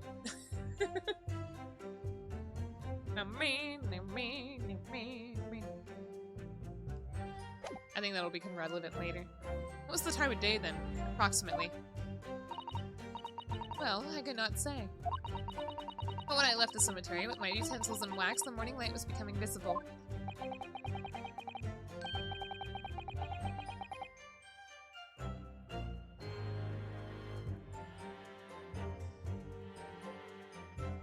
I'm starting to think that I need to wake up several hours before my fucking allergy medicine does anything. The execution took place on the 17th of June, which had the earliest sunrise of that year. Mute. Boo-doo, boo-doo, boo-doo-doo. Indeed it did. First light would have been around 4:40 in the morning. It really is early. The fact is, I had very little time, so I finished my work in a half hour.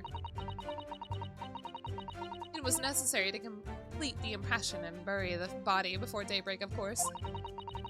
If somebody had discovered me there, it would have been a catastrophe, so I had to hurry.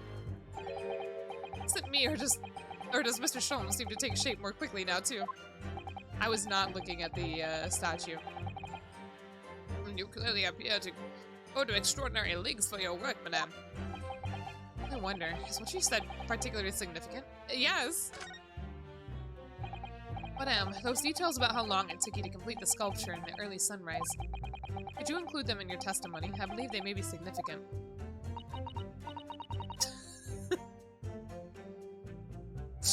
Was she doing it so quickly before? Of course, if you would like me to. You're quite right, Mr. Naruhodo. It is intriguing. It's a sunrise at 4 in the morning would be absolutely unimaginable at home, wouldn't it? That's not quite what I meant by significant. Pistachio? Wait, where? I don't have pistachios anymore. What am I taking a pistachio for? Did I miss something? I have a Sour Patch Kid. I'll eat one of those. I said pistachio.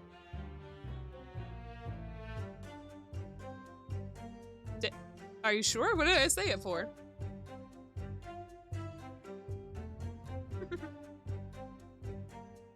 No, pistachio. I almost choked.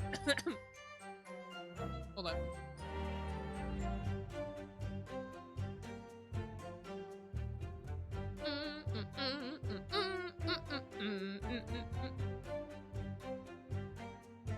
Gabe, check the vibe.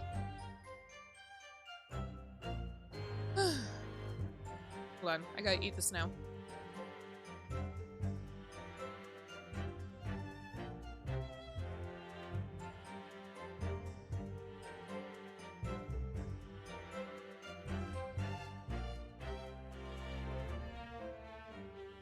In my younger days, I would have devoured all these Sour Patch Kids in fucking, 3 days. And yet, I still have a bunch of Sour Patch Kids from when I bought all the blue ones like months ago. I don't know why I'm struggling to eat these. I don't like to snack on them. Kindly amend your formal testimony then, madame. With pleasure, my lord.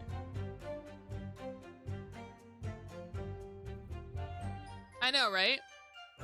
I mean, they're good, too. I think the issue is that if I eat too much, it shreds my fucking... the top of my mouth. Hold it! Okay. Did you have a reason to believe you might be discovered once the sun came up or something? I had paid the gravedigger money to keep my little secret, of course. But with the morning light, I knew that the warden from the prison would commence his patrol of the area. Couldn't you have just paid off the warden too, then? I had already paid the gravedigger, as I said. You cannot buy the silence of everyone, for the secret no longer a secret, huh? The sunrise was at 4:40 a.m. that day, which means that it would have been around 4 when you began your sculpting work. Oh, I imagined it would have taken longer, but okay. Oui, that must be correct. That would be when the gravedigger gave me the signal to come out of hiding. So, that's all I have to go on. What's your feeling, Mr. Naruhodo? I don't know what I need to press here. For some reason, Dr. Scythe went along with Rever's plan. Now, if that's really true, the professor is the only other thing we know of that links the pair of them.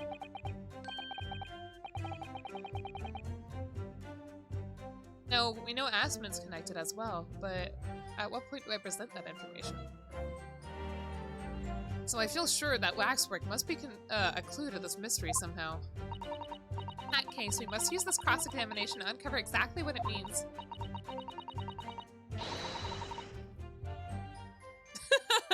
Burger King confused statue with pistachio. Interesting. Otherwise, the jurors are sure to revert their leanings and the trial will be over. I agree, but interestingly, covering what the professor has to do with all of this means more to Lord Van Zeeks than anyone. That's the impression I'm getting anyway. Is there some form of verbal dyslexia? Yeah, it's called ADHD. Maybe. Yes, as do I. After all, he has a profound connection to the professor as well. Let me see. Special exhibit in House of Horrors based on a room that's shocked society in London.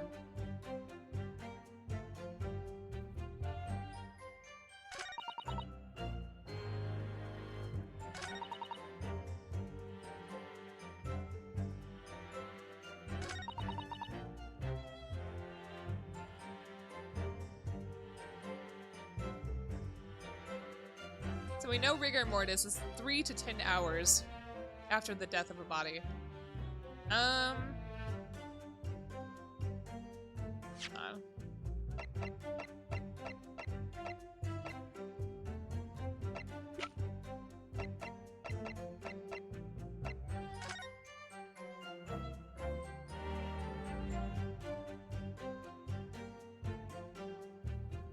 Midnight.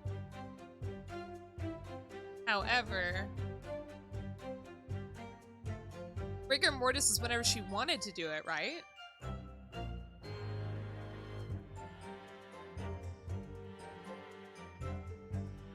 It was 3 to 10 hours, right? Is that what they said? Oh, Neapolitan, thank you for gifting us sub to Goaty. My god. My own electrical impulses are giving me a headache. Yeah, if she was late, then that would mean... I don't know what relevance that would have to this damn case.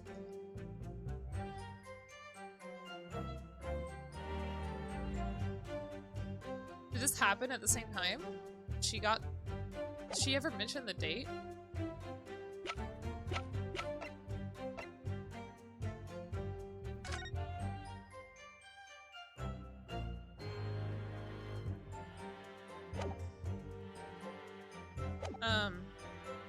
I'll ask Hold again. it!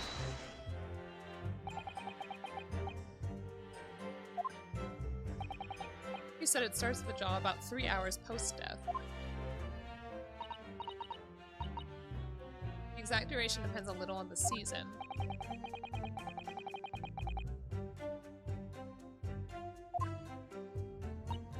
Okay,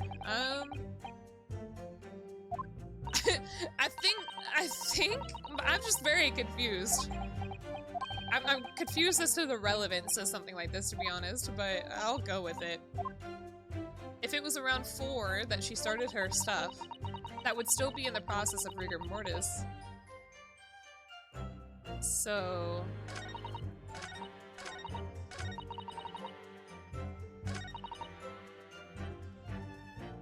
I'm gonna find some more information because I need to figure out... I don't know if she mentions the date that she did this.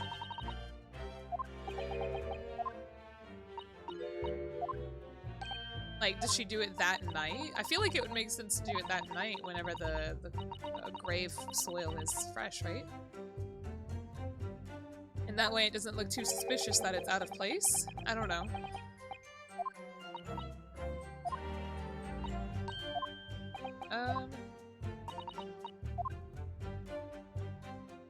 There's a 5th stake! The internment. Hold on. There's so much information I don't... What is internment? Hold on.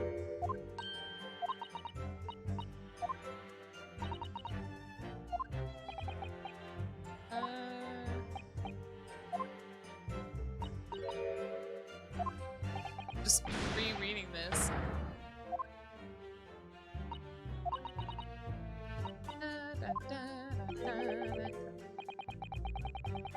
Internment is burying the body? Wait, I thought it was already buried.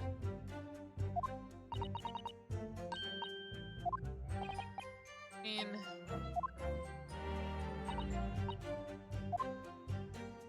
So what would this mean then?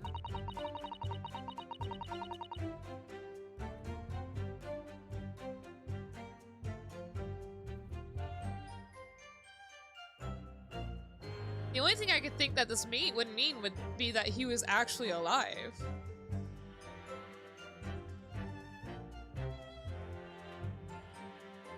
He wasn't under dirt, after all. I don't know what I was thinking about grave soil. Everything we saw was a stone slab. So it could be possible that he was actually alive the whole time. Hold on.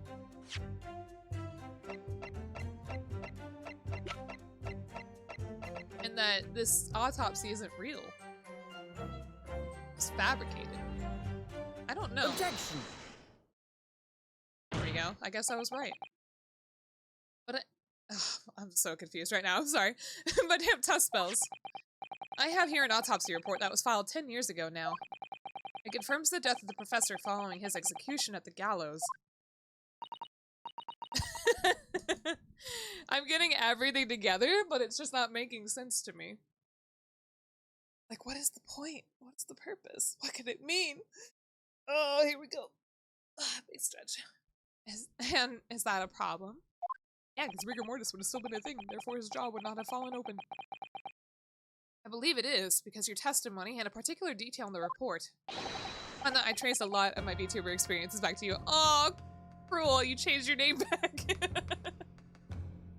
I was like, who the fuck is this? Royal, no. Is that a good thing? I hope so. If that's so, I feel it makes me happy. Thank you. If it's not a good thing, I don't know what to say. Completely contradict one another. Que? What is that supposed to? I don't know how to pronounce that. Maybe just K. Maybe it's Spanish. She is no longer French.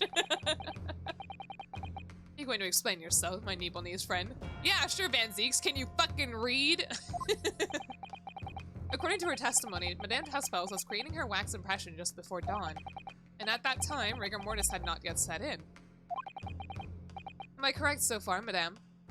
Had not set in? Wait, that's what we're saying? Is that Rigor Mortis hadn't set in? I thought the point was that Rigor Mortis had set in and had already expired. She said she did it too late, didn't she? Can you tell me a story? So long as it's appropriate, go ahead. Somehow I'm thinking things wrong, but getting them right. Am I correct so far, Madame? Yes. As I said, the stiffening of the jaw is the first sign of rigor mortis, 2 to 3 hours after death. But the man's chin was limp, so he cannot have been dead for a long time. But on the other hand, if you look at Dr. Sight's report, it quite clearly states the following. She had done it too early. Damn it, my theory that he was still alive. It does not hold water anymore. Hanging by death confirmed at midnight, 17th of June. No! I am very confused. If the professor indeed died at midnight that day, you know what? Never make me a lawyer. I will have no idea where I'm going by this. And by the time you were scalping? Oh my god. Sculpting the face, rigor mortis would have already set in. Oui, yes, you are right. Chin, it would have been completely stiff. In other words, this report is wrong. Objection! Object me, bitch. No coroner makes mistakes when recording the time of death. The very idea is absurd. Unless, in that case, there's only one possible conclusion. The execution didn't actually take place at the stated time. Impossible. I thought he was gonna say the execution didn't actually take place, and I'm like, oh, am I right? Oh no, it's just the time that's wrong. Order, counsel, this is beyond folly. Wait, I could still be right. If the execution didn't take place at that time, it could be that the execution didn't take place at all. Not only do you indict or indict? I don't know. Indict, right? Indictments are thing, right? So it's indict, right? The author of the report, Dr. Scythe. Sorry, wrong voice. But you also implicate the members of the staff at Barclay Prison where the execution took place. By heck! Extraordinary! Not in my day! By heck! There's so much happening. Yeah. My learned friend appears to have overlooked one very crucial fact. What fact? The professor died that night, without question. But can you prove it? Van Zeeks, if our coroner report is false, how can you prove that he actually died? Well, I mean, he could have died because we heard a gunshot, right? So it could have been that he was alive, however, that was fucking bang-banged, you know, to silence him for something. You know, maybe he still actually died, but not by hanging. But then who shot him? Who shot him? It could have been Odie Aspen. People die when they're killed. Yo, this is... Okay, so I found Ophelia from your channel, and she was drawing a picture of another VTuber. I asked who it was, and Google searched them. They were drawing Yancha. Yancha, Ophelia, and Kururu. They're all kind of fun together. I didn't spell it right, and Google corrected it in Yancha. Yancha. Cruel, I almost said cruel. And cruel. You have somehow fallen into a rabbit hole. Anyway, I love Ophelia. I never really... I don't know, I don't think I really vibe with Yancha's aesthetic. Not really her specifically. But to be honest, I don't really do that with Karuru either. You understand. Me and Karuru have completely opposite personalities, but I love her.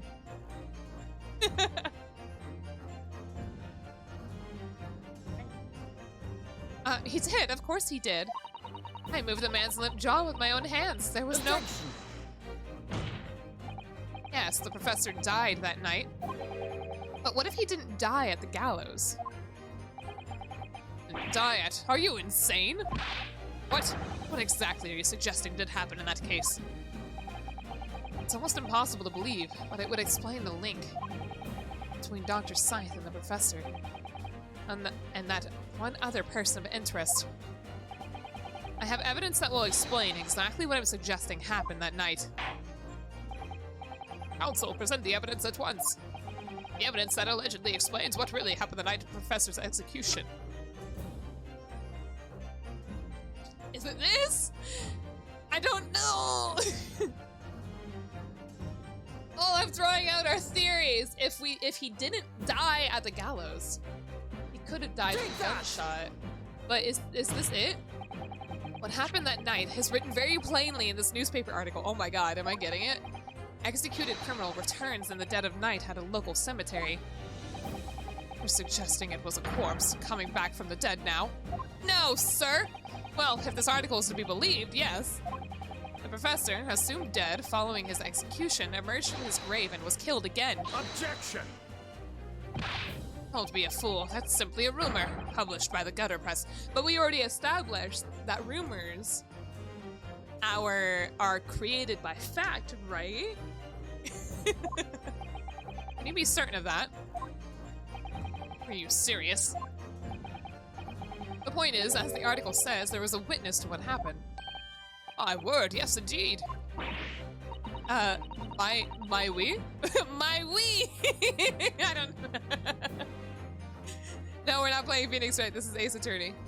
Phoenix isn't even a fucking speckle in his dad's balls. I'm sorry. That's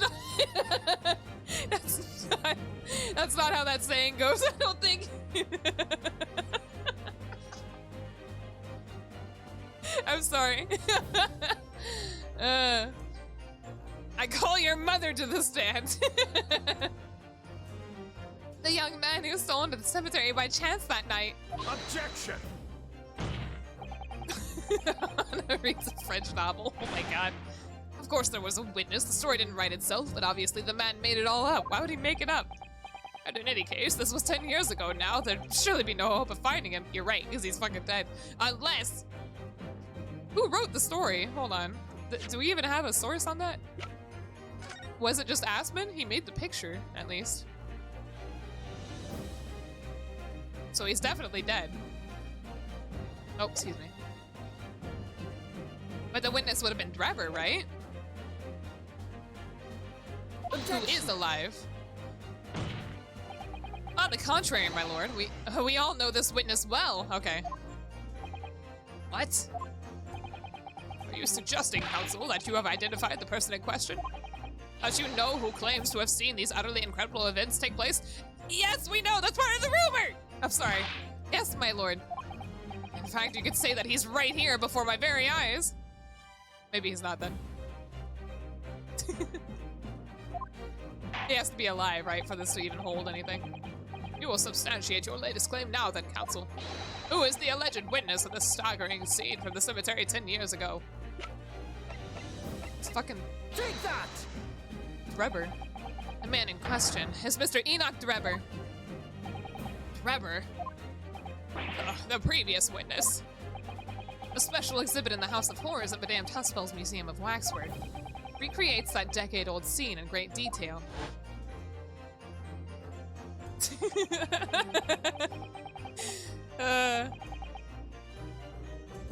How does the saying go? It's in the eye, I think. I believe it's in the eye. Maybe I don't even know if I got the first part of the saying correctly. A condemned criminal emerging from the grave, and beside the tomb, a young man with a lantern stumbling upon the terrifying sight. And that young man is a 10-year younger Mr. Enoch Drebber.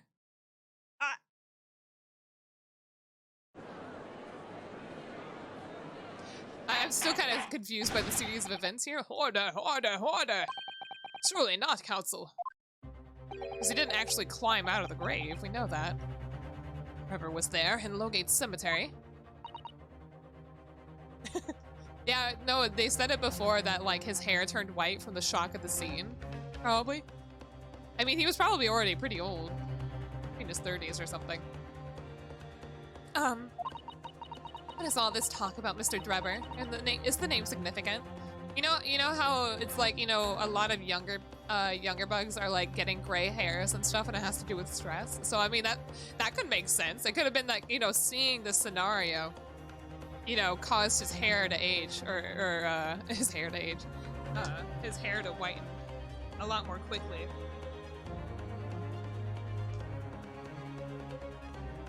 I mean,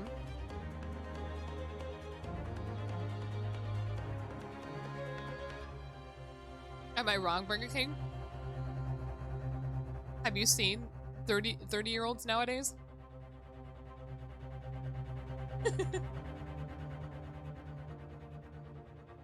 There's white hair all over him. In some way. Take a closer look then. Take another gander. What is all this talk about Mr. Drebber? Is the name significant? What? She doesn't know who he is? Even though she has a sculpt of him? Of course, Madame Tusswells doesn't know, does she? Yes, it's extremely significant, Madame, to your situation as well, in fact. What situation?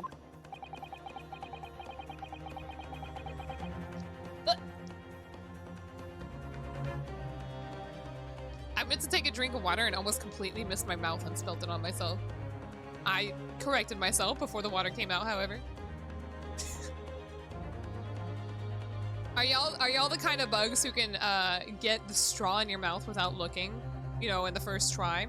Or are you the kind of bug that accidentally gets it in your nose?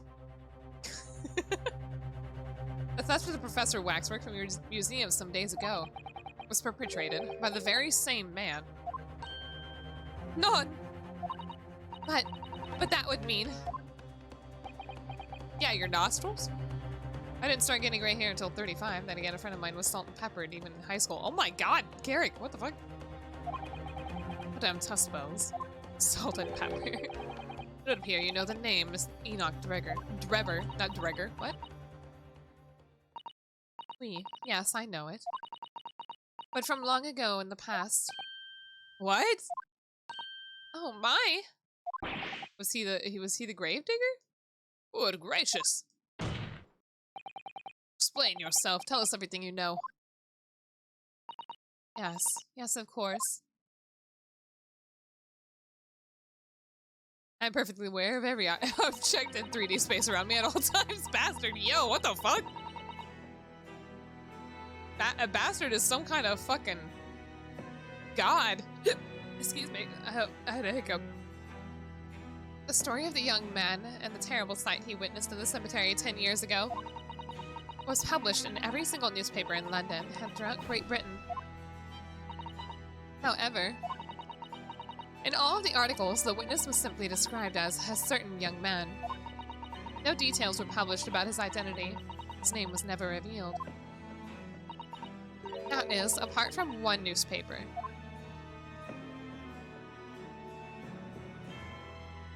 One newspaper. The Daily Circus. It is the paper from which comes this article I've already shown the court. You're saying that his full name was only publicized in that article? I can't even manage to grab a drink off the table without spilling it if I'm not looking, hitting my mouth with a straw. Exactly. In your nose it goes. Bastard is an anime villain with super specific power. Every object in 3D space, he's got fucking... If some bug sneaks up behind him, he can immediately stop them. He knows. That is terrifying to me. Goodness me, yes, here it is. University student who experienced this shocking event is Mr. Enoch Drebber. A disciple of science at the University of London and a resident of its student dorms. Unbelievable. I know. Bastard motherfucker. Yo, you got chicken? Oh my god, I want some chimkin. When I read the article, I went to meet with the man. His discovery of the condemned criminal coming back to life in a cemetery in the dead of night would make a perfect exhibit for my house of horrors, whether it was the truth or not. Wait, so this event happened before?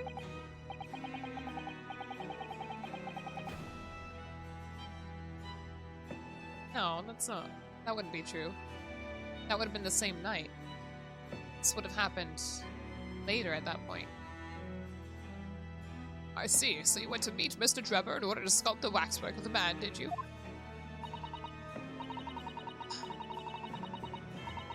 Wait, what? Oh, sculpt the waxwork of Drebber. I was really confused here for a moment. I was like, how is all this playing out in the span of 4 hours? It's not. So that would mean, yeah, this was after the fact, right? Exactament. Excrement. He was studying science at the University of London in those days. He was just a poor student. Gabe, I was about to lose my mind at the time frame for this fucking thing. I paid him £5 to model for the waxwork. Only £5. And since that time, it had been in my museum to recreate the scene of terror from the cemetery.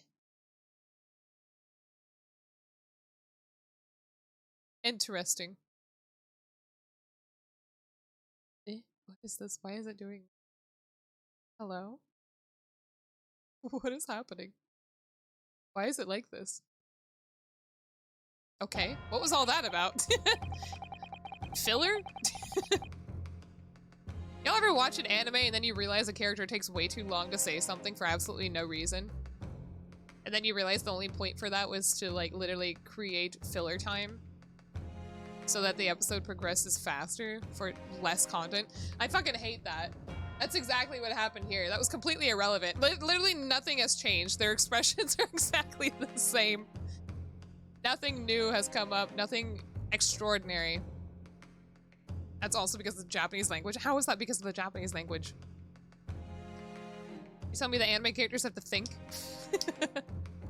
So 10 years ago now, a young man appealed to the public about an extraordinary event he'd witnessed. A criminal who had been put to death re-emerging from his grave in the middle of the night. But the public treated his claim as nothing more than an amusing anecdote. And was soon forgotten. Technically all the Monogatari series. No, the Monogatari series goes really fast. And then it also interjects the fucking scene with random frames of text, like contradictory text to what's being said, and utterly confuses you. And then it has a moment of just silence for you to sit there and be like, what the fuck just happened? What the fuck was any of that supposed to mean? I fucking hate Monogatari. I feel like maybe I should watch it in English. But I feel like it wouldn't quite be the same. Do they even have they even dubbed that series? I somehow watched like only 3 episodes of Monogatari and I was just like, I don't get it. However, the movies are easier to watch, which is frustrating. However, a lot of context is lost. 10 years later, the same man steals a waxwork model of the executed criminal. Gabe, no! Don't tell me that. Ostensibly to use as a body double for the victim in the case we're discussing here today. Even though the waxwork's build is a poor match for the victim, and its face is obscured by a mask. I don't think the movies came first, did they? The question is, why would a man do such a thing? Maybe they were. No, you're right. I think the... Wait, I think the movies take place before. However, I don't think they happen first, do they? He's still a vampire in those movies, right? But he's not a vampire anymore in the show. I don't remember anything. So the question is, why would the man do such a thing? I don't remember anything. I watched the movies, or I watched a couple of them, or maybe I only watched one, I don't know. Which brings us to 3 days ago when the birdcage crashed at the Crystal Tower. If the birdcage had in fact contained not the body of Mr. Aspen, but that same waxwork, the coroner from Scotland Yard who investigated Dr. Scythe would not have noticed immediately. But they're kind of like, okay, I was right. So maybe I'll rewatch the movies or rewatch the show. I don't fucking know. Bakemonogatari is the first one, right? Need a fucking list of which Monogatari are even the right one. What's that? What's that one Monogatari that is not that is not of that series at all? There was a Monogatari that was like a slice of life romance. What was it called? There's more than there is more than that. What's the one where the whole brush, the toothbrushing scene? Maybe it was just called Monogatari. I think it was just called Monogatari. But when I try and Google Monogatari, it just brings up Bakemonogatari. What is the fucking... What was the actual series?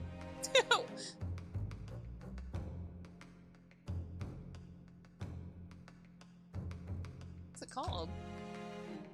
Ore Monogatari. There we go. I looked it up. I found it. Ore Monogatari. Not a part of the of the Monogatari series. How very confusing. Or maybe it is. If Ace Attorney is teaching us anything, it's that there's always a connection somewhere. You guys have a breakdown? Oh my goodness. And yet she submitted this autopsy report for the victim, which the court has seen earlier. Why? As the waxwork was that of the professor. Is that what you're saying? Dr. Scythe put her name to a document confirming the death of a condemned criminal who is still alive. Oh. A criminal whose apparent resurrection was witnessed by Mr. Drebber. The same one I got through was the toothbrush one. Isn't that one like not considered canon or something like that? I don't remember. Maybe it was just an episode. That whole series is weird. I don't even know what the canon would be in a series like that. Everything seems not canon to me. The series isn't real. But that misconduct was a deadly secret the coroner would do anything to protect. Which is precisely why Mr. Drebber used that particular waxwork as the body double. Ugh!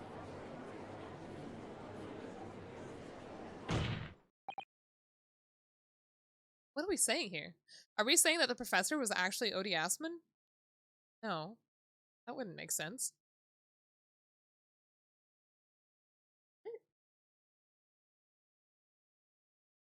Hold on.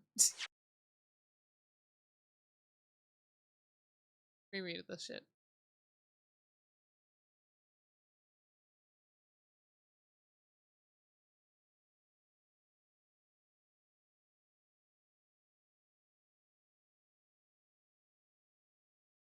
Oh, I'm sorry.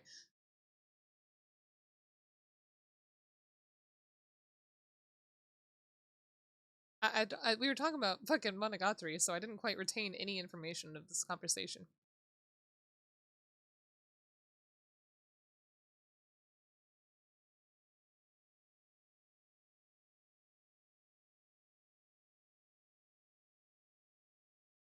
Eh? Fuck. Hold on.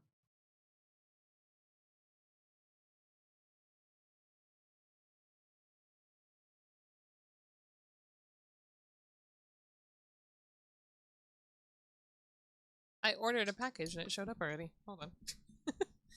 I was like, why did I get a...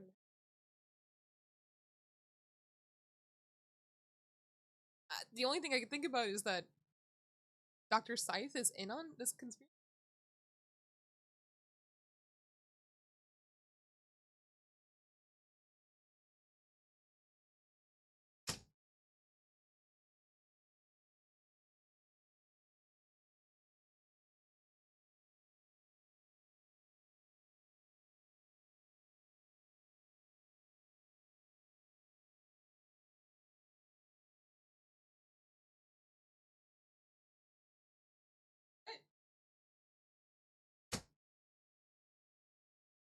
What is happening? Hold on now.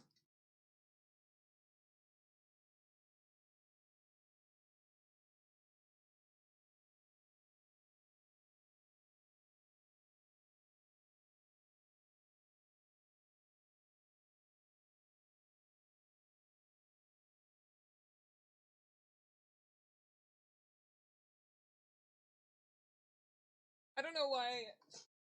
Not this monitor cover, but it's fucking huge. Holy shit. I realized that since Bella had this weird fascination with my monitor and scratching at it, at the fact that I do not have it. Oh, that's okay. Nothing was really revealed. Even though I muted Alexa. Luckily, she did not give away any personal information. Anyway. I bought this dust cover, but it's fucking giant. Look at my monitor. It's throwing me off. It's ugly. Okay, so what? The waxwork was that of the professor. What? Didn't we know that? Am I missing something in this whole conversation?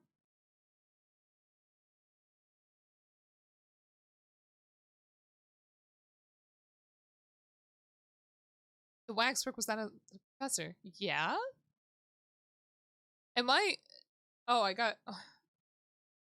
Now I have to go grab another water. Fun. I'm all out of the first one.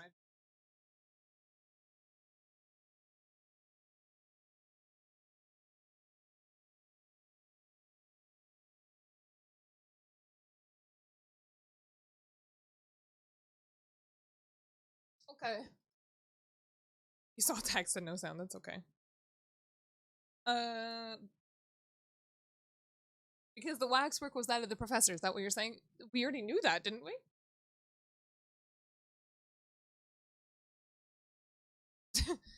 Hold on, what?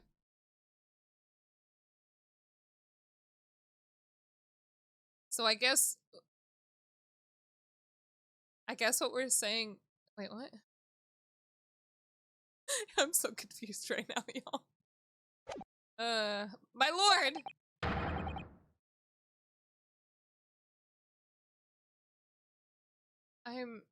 I'm lost. Are we saying that the waxwork was of the professor after all and not something that looked like Aspen? And the fact that once again Aspen is not dead? That the autopsy report is false? Right. I'm so confused. I took my drink. This court must summon Dr. Sight to the stand, but she's forbidden to, right?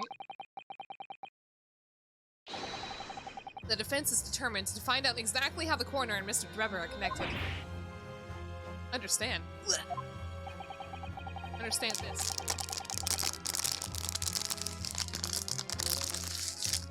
Yeah, what do you think about that? But according to the missive I received this morning through the prosecutor's office. I don't think that's possible, Gabe. I don't think it's possible that those two are the same person. I feel like Hairbrain has met both of them at the same time. I'm not sure now. Oops, excuse me.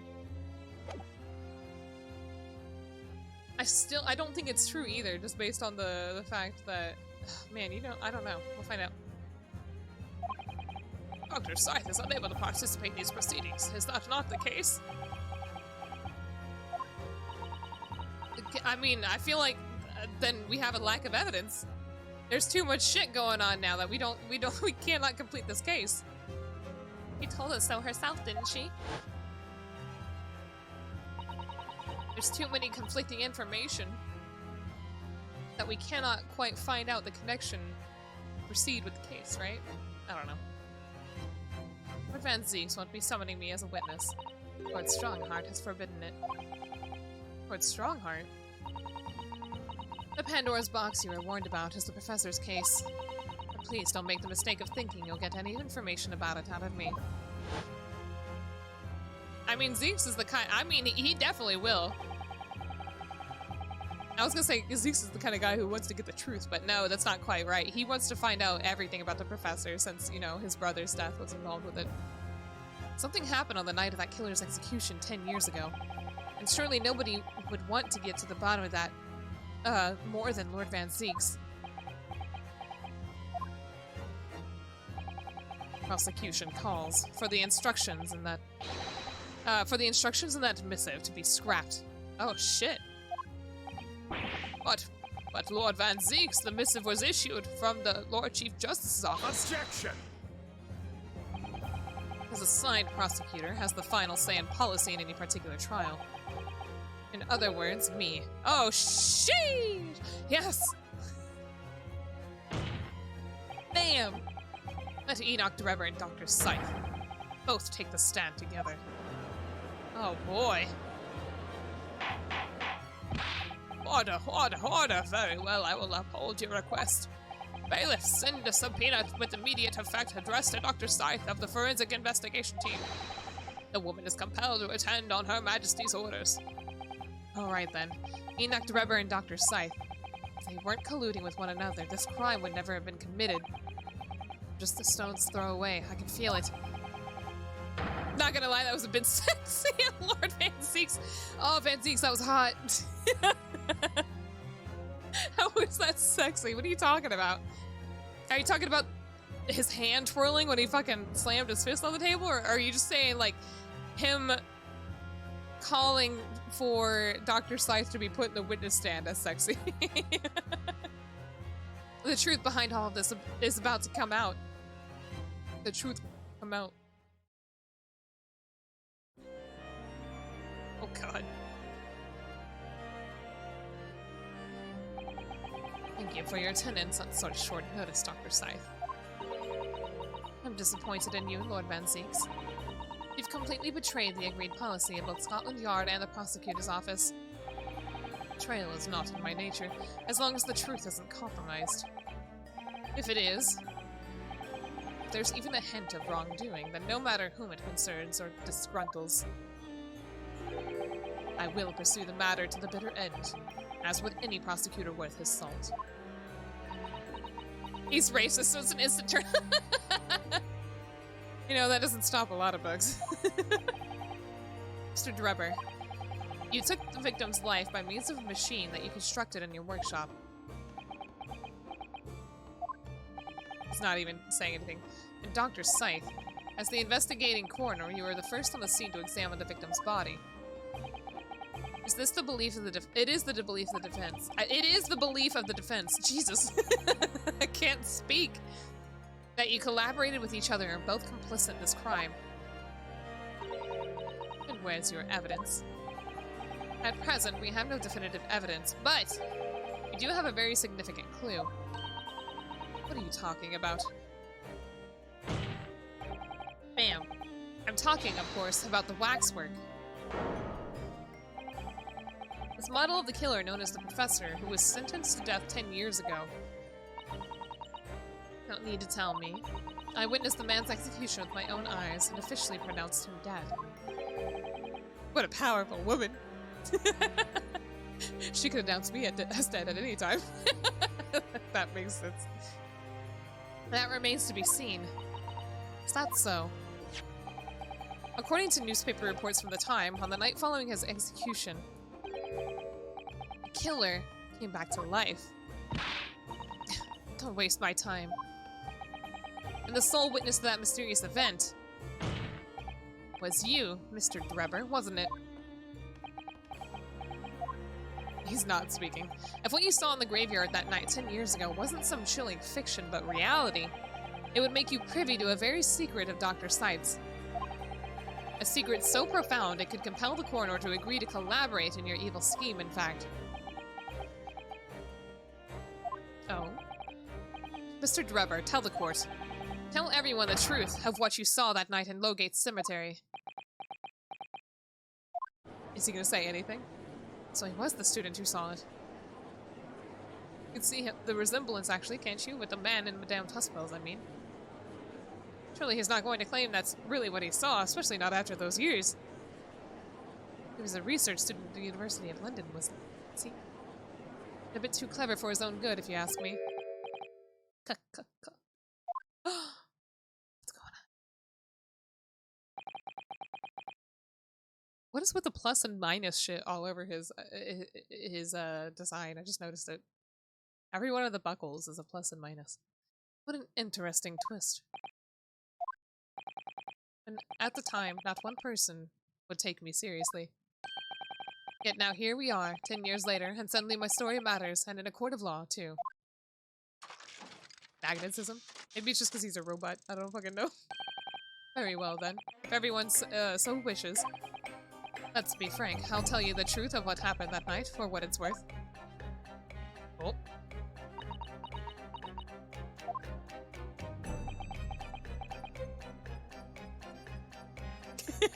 I would only think magnetism because of Final Fantasy 14 effects, but we know the plus and minus of batteries and shit. But, I'm just trying to think of what it all means in relation to his own aesthetic. Because I don't think batteries or fucking magnetism has anything specific to do with robots or androids, which is what he seems to be imitating to be.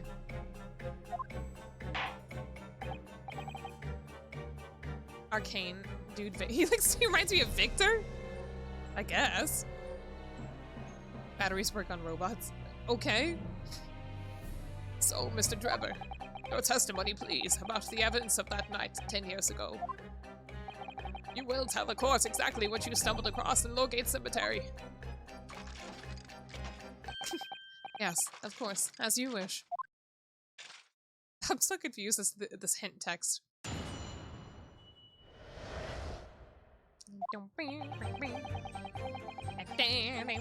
I love the progression of the testimony music.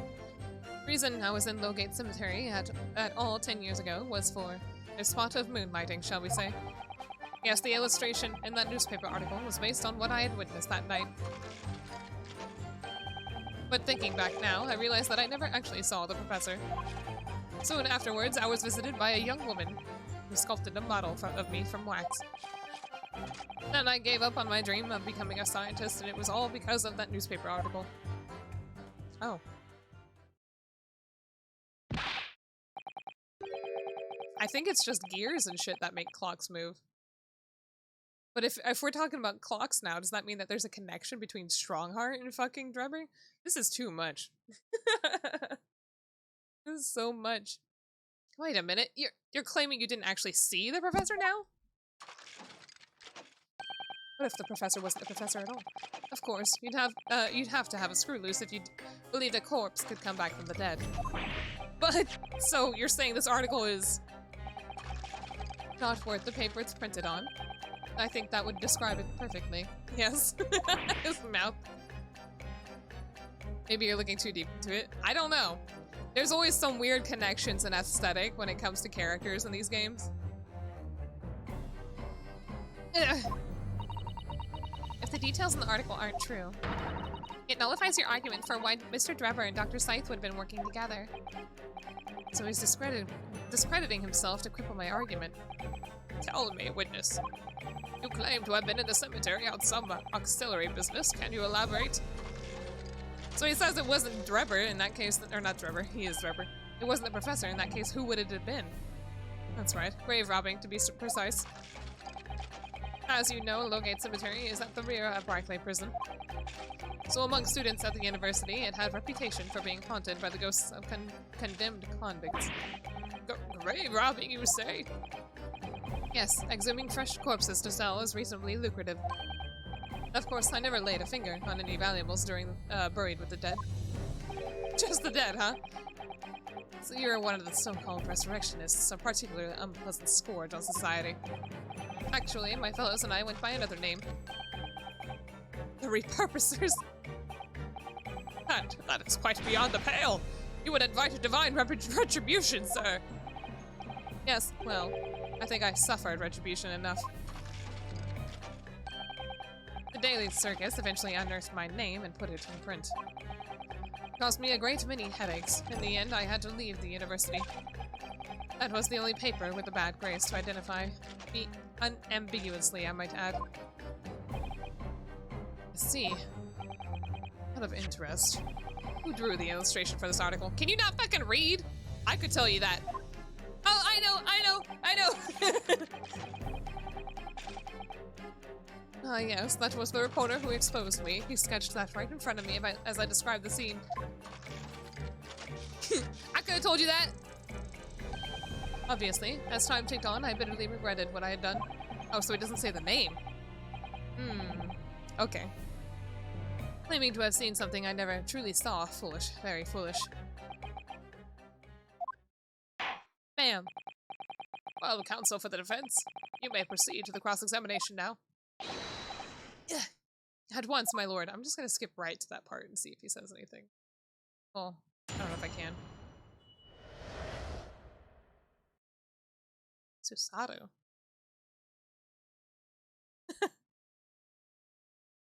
Why would it have been the same reporter? That would have been kind of fucking weird. I would have been very confused, Gabe. Yo, Inchi! I don't know why it's like this. I don't know why it showed the hosting one before the raid.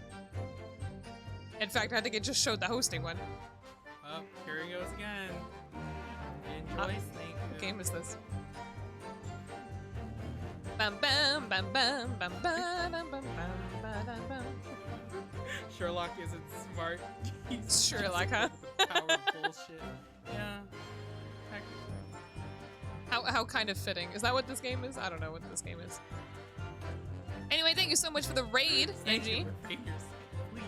Welcome, Raiders. My name is Hanayome Kamakiri. I am an Orchid Mantis VTuber, and we are playing the Great Ace Attorney 2. If you do not want to be spoiled, please head on out. Otherwise, I thank you for coming. I've actually only got about half an hour left before I have to go, though. But how was your stream? What did you play? Oh, South Park. That was Sherlock Holmes. That's so fitting, though, to be honest, NG. Is that game fun? Maybe I'll try it. Bam, bam, bam. Anyway, my brain is like somewhat big today, so please do not be thrown off by how massive it is. My brain is huge and yet also smooth. I do not know how to describe it. Everything, I'm getting all the hints, however, nothing is making sense. You can see it from here. Oh my goodness. Sherlock mod for Sherlock. Oh my goodness. Trying to see.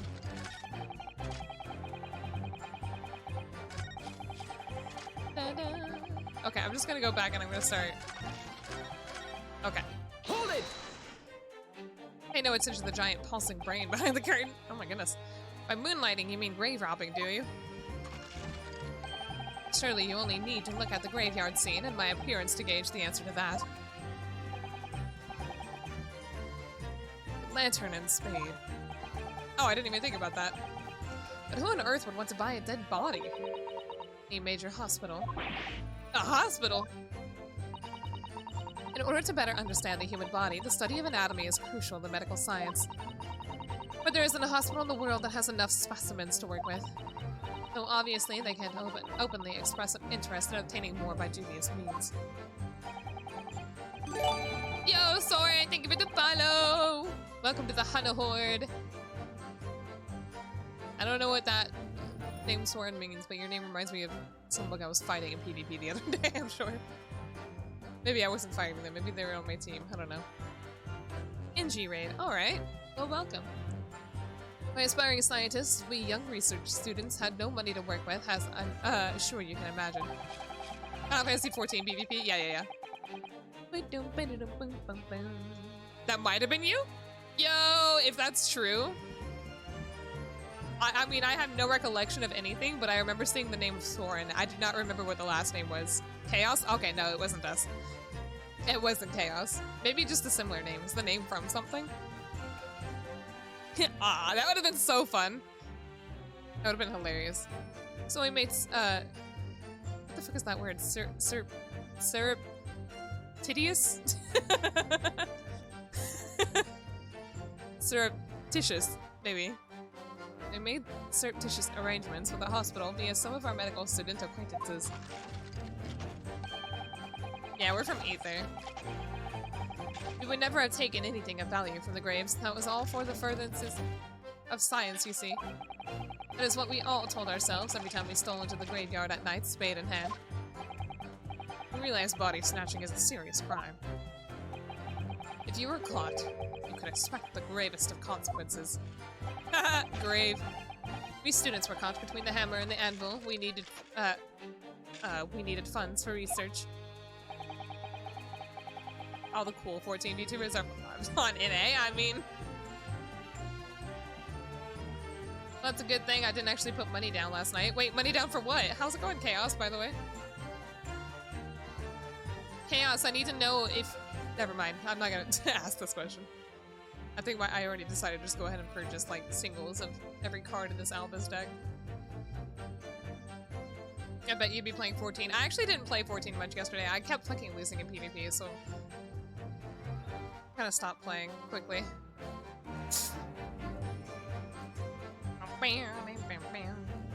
Good job, Gabe. Professor Hairbrain said exactly the same. I'm quite speechless at the apparent levity in which you reveal this important behavior. Well, if you want to know why I was there at Lowgate Cemetery, that's the reason. But I never expected it to end the way it did. That I regret to this day. It's Alamans. No, I said Albus. Yu-Gi-Oh! Albus. He was getting too real. I cannot get out of silver! I'm silver 3! Anytime I get to silver 2, I die. I lose so much, and then it takes me all the way back to the bottom. Literally, I did... Fine, Albaz. Is Albaz something else than Yu-Gi-Oh? I'll get that list today. Hell yeah, Chaos. I'm trying to figure out what cards I need to buy.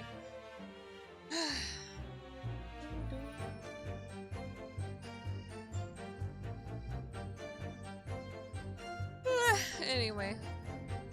Hold it! The strange happening at Lowgate Cemetery, which you now deny. Not entirely. I ran to fetch the police at the time, you know. I was shaking like a leaf. But they didn't believe a word of it. In fact, I was very nearly arrested myself. So you went to the papers instead. You're stuck in gold, Gabe? What the fuck? No, I can't get out of silver for the life of me. How can you get to gold? I was asking Haru, and I was like, I don't know if it's me. I don't know if I suck at this. I don't know if it's the parties I get queued in with.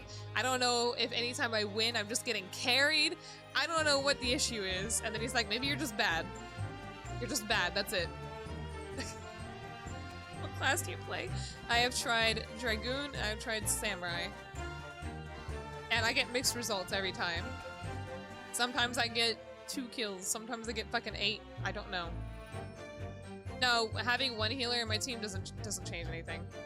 If I get a team of like a healer, a tank, and then 3 DPS, we still fucking lose. Oh, in gold you get targeted now? I get targeted in fucking silver.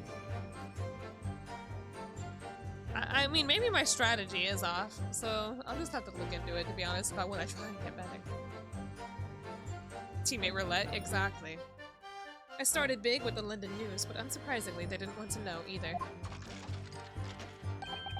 In the end, though, it was reporters from the gossip rags, the gutter press, that came to my story. They said the gutter press. In the end, though, it was reporters. Oh yeah, I can't read. And it spread like the plague throughout through the capital as gossip-hungry Londoners lapped up the tale. The story was in every single paper at the time, with the exception of some broadsheets. I don't know what a broadsheet is. And yet only 2 or 3 of them actually interviewed me personally. Most of the accounts turned out to be very interpretive ghost stories. What about the article in the Daily Circus? That particular journalist found me at my dormitory. I don't know how, but he discovered my name. So I recounted to him exactly what had happened that night. And from your description, he drew this illustration. It was Aspen. Precisely. That is how I learned the condemned man was the infamous professor. Because the reporter told me so. I had no idea myself, you see. Newspaper reporters aren't one to snoop around in matters that don't concern them. No, see, it was 3 DPS, a tank, and a healer, and then the enemy team had 5 DPS, and they annihilated us. So I don't know. I don't know if that was me or if it was the tank. I don't... And sometimes I think that in a party setup like that, it's not going to be me. What Haru was saying didn't make sense to me, because I could have been the best player on the team. And yeah, if the other teammates aren't good, we could still lose. But he's like, in that case, how does carrying work? Well, I think you need more than 1 bug for that. I don't know. Yeah, He's just thinking like League of Legends and stuff, and I was like, I don't know. I've never played League of Legends. I don't know how PvP works in that. Game's PvP. I don't know why I said it like that.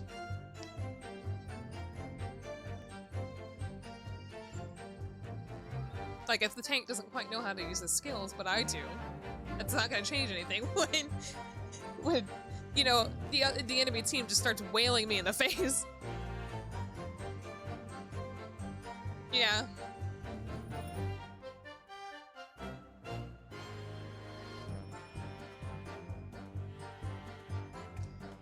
Does anyone ever get only a few kills? I do on my bad plays. You know, the ones I lose. The ones I win, you know, sometimes I get 8 kills. It's hard to say, though. It just varies. So the scene portrayed in the illustration is accurate, then? Well. Hold it!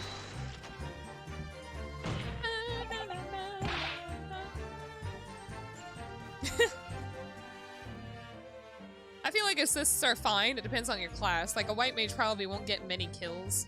However, we'll probably get a lot of assists. Assists, not assists. Oops. Wrong word. What are you talking about? I think I explained already, didn't I? Oakgate Cemetery is at the rear of Barclay Prison. So it was renowned among students at the university for being haunted by the ghosts of condemned convicts. For some absurd reason, I was scared of the graveyard at night. You're a samurai? What the? Burger King, what the heck? You play for max DPS? Okay, Gabe.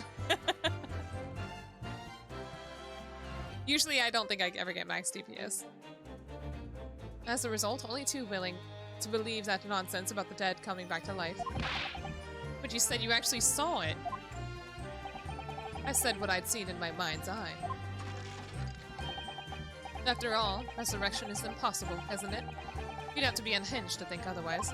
Unhinged? Unless, of course, you have some evidence that proves I encountered the professor that night.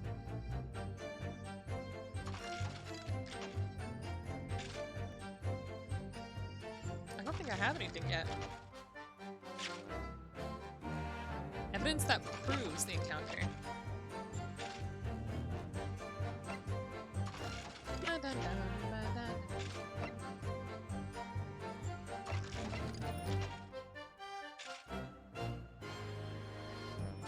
This camera is the hint.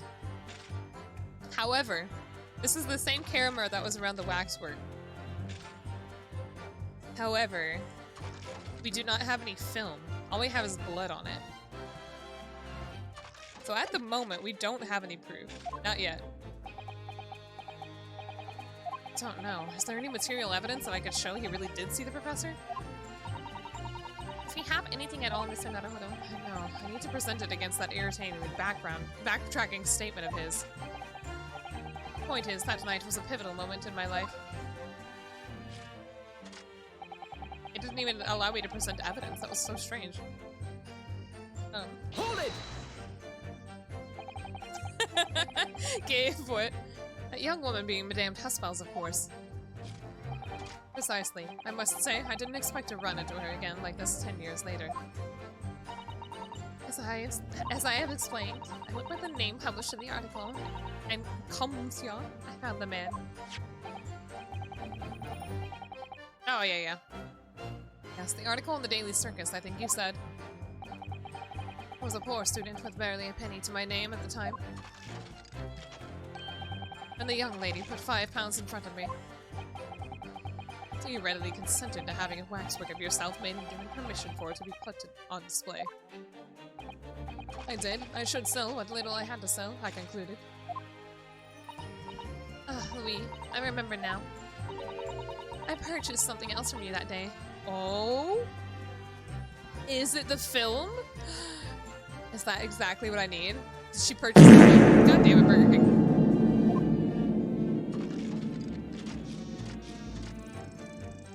Is that what I'm waiting for? Did you? I can't say I remember.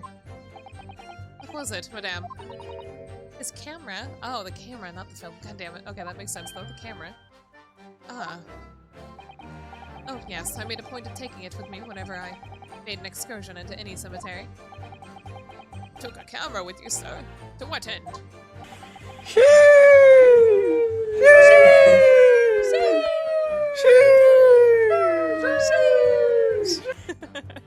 Why the sheesh? To record the details of the bodies I disinterred. But I had no intention of ever visiting a grave again after that night, so I sold it. I see. But I still have it, monsieur. It is part of the special exhibit in my House of Horrors. I'm very meticulous about such details. There's the Tuspel's way. It would seem then. This is the very camera Mr. Drebber took with him to Lowgate Cemetery on the night in question. Wait, so the blood? You think the blood on the camera is from the gunshot? Oh, Shinzo Burger King shenanigans? Okay. That's interesting.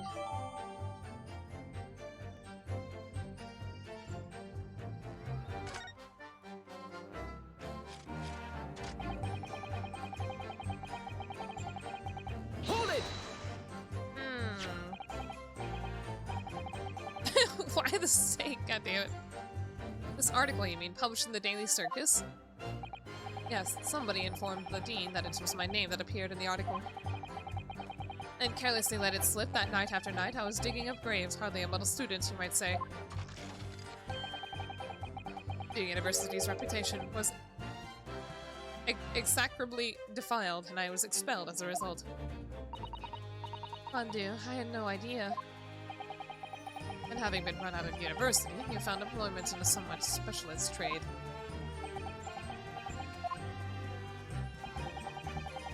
Combined your knowledge of science with knowledge of stage magic to create various experimental machines intended to demonstrate never-before-seen technology. And you use those deceptive machines to trick the government and private investigators into giving you money.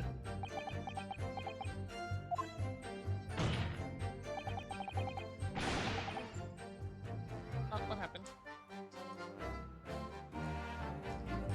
The packaging for my,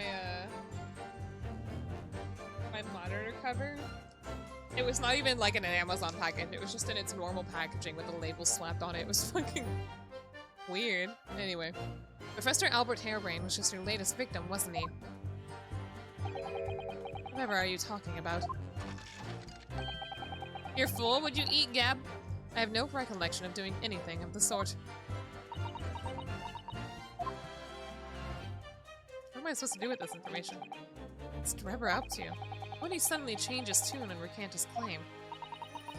I wonder if perhaps it's because his circumstances have changed now. Chimkin. What circumstances? Well, if he admits to having seen the professor emerging alive from his grave 10 years ago, it will expose a secret in Dr. Sai's past that she would desperately want to hide. Oh, the church's chicken, that's right. Yummy. Yes, of course. Drebber and Dr. Sai are working together now. And if Drebber were to betray her, there would be no reason for her to continue to cooperate. In that case, there's only one way around it. We'll have to prove he really did see it. If he really did see the professor's corpse coming back from the dead as he originally claimed. I don't have proof. Am I just supposed to show the camera?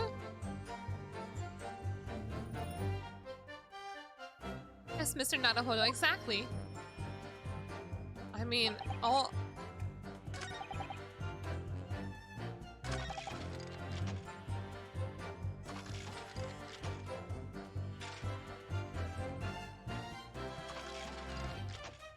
I mean, what do I have to lose right now, I suppose? The thing is that the proof is missing.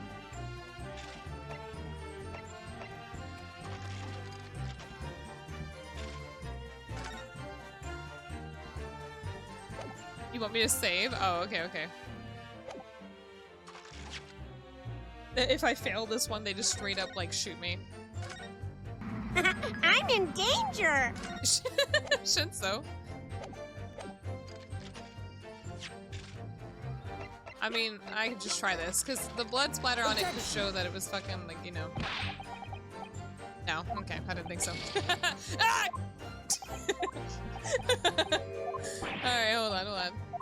let me reread some stuff. I know, right? Okay, you're right.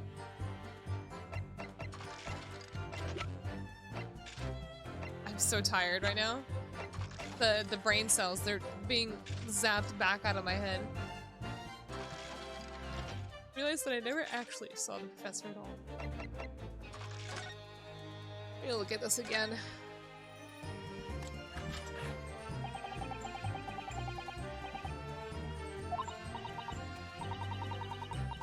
Okay, I have a feeling then I'm not supposed to do anything with this. Staying keen on everything being true to life as possible. Let me try and look at some more information on this again.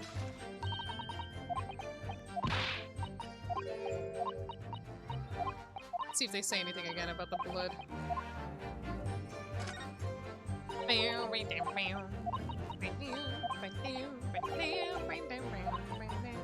It's actually jelly. It's not blood. Oh, they don't say anything about it, huh? Okay, hold on, let me... Illustration of that newspaper article was based on what I witnessed that night.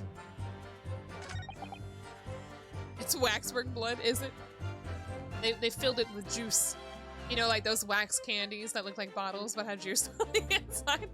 Oh my god.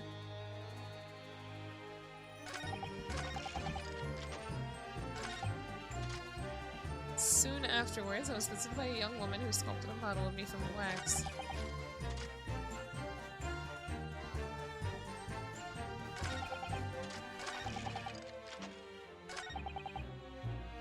What am I supposed to do?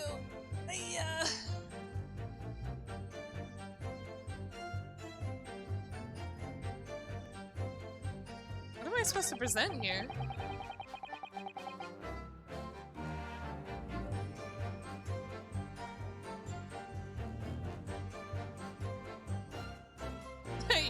It's very dumb. Oh boy, what the fuck? So I was thinking maybe I had to present this, let me read the newspaper again.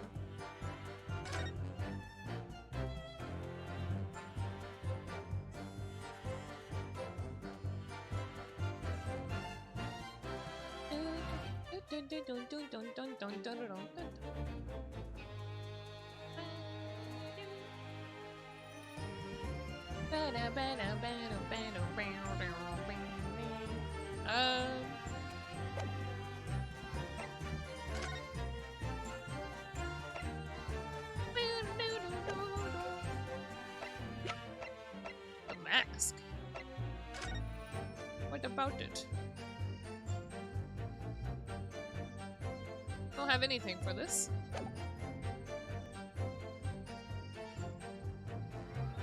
I thought Madame did it to protect the face. Did she not?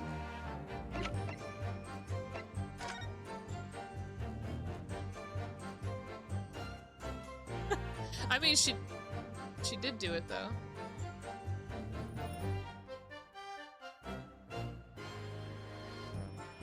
I'm confused as to what I'm looking at here.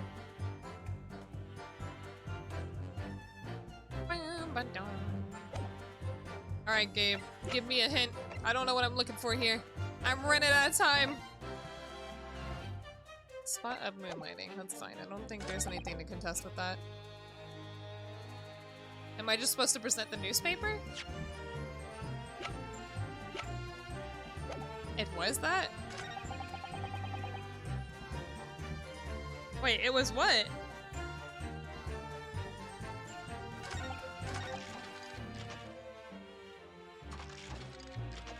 It's this? Never actually saw the professor at all. News. Specifically for this part? I guess I'll try it. Objection! Oh, okay, okay. Never mind, that wasn't it. What? You said it was the news!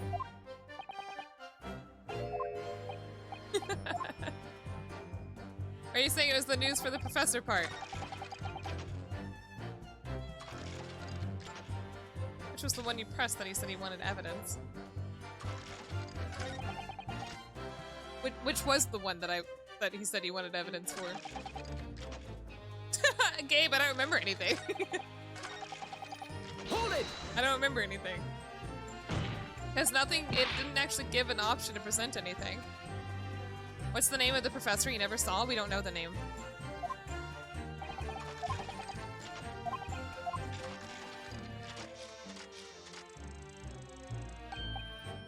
Yeah, but the evidence we don't have, do we? You said you actually saw it. I said what I seen in my mind's eye. After all, resurrection is impossible. Unless, of course, you have some evidence. What am I supposed to present here? The only material evidence I have is the newspaper, but he said that's just what the newspaper says. He saw, not what he actually saw. See, he's already said this. Am I supposed to present the paper at this one? Objection! What the fuck? That doesn't make sense. He literally mentioned this before. Why am I presenting this? What? Am I wrong? Isn't that what he said? He literally said before the newspaper said it was the professor. Okay. Anyway. Sorry, Mr. Drebra, but I don't believe that. Don't believe what? I was thinking about it, and I was like, no, that wouldn't make sense. Your latest claim, you did see the professor on that night 10 years ago. Oh, oh dear. You seem to be at odds, but I was there, and you were not. I know what I didn't see. The illustration with this article was drawn. Oh, I get it. I get it now. It was drawn based on the accounts of what he had seen, and we know that the professor was wearing that mask, right? So, since it's hard to see it in the picture, though. The only thing I could see was the bolts, I suppose. I get it. I get it now. It was a little too meta for my brain. Why does he move like he's clockwork? I don't know, maybe he sacrifices humanity to become a robot or something. It was drawn upon what you told the journalist that you witnessed. A figure emerging from a tomb, wearing an iron mask. So where did the mask come from? The spell, you know, was crafting actual face. I'm confused.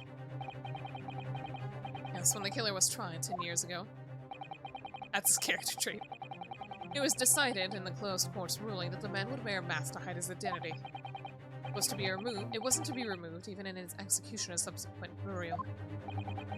Not even the prison wardens were to see the man's face. But obviously, the provision of the mask was not public knowledge. So, Mr. Drebber, as you just heard, a lowly student at the University of London certainly wouldn't have known about the condemned man's mask. Yeah, the newspaper's a lie. Don't use it as evidence. What? You said to use it as evidence? I feel like that's what... I feel like that goes both ways in Ace Attorney. So unless you'd actually seen the professor that night, it's inconceivable that the artist would have included the mask in that illustration.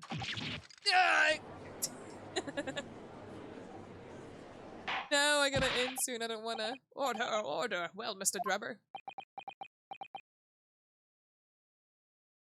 I work at 5 today and not 4, right? Oh, sheesh. I think I work at 5.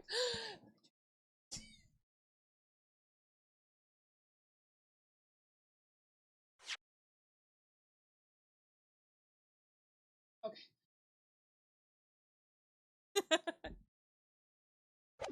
Oops.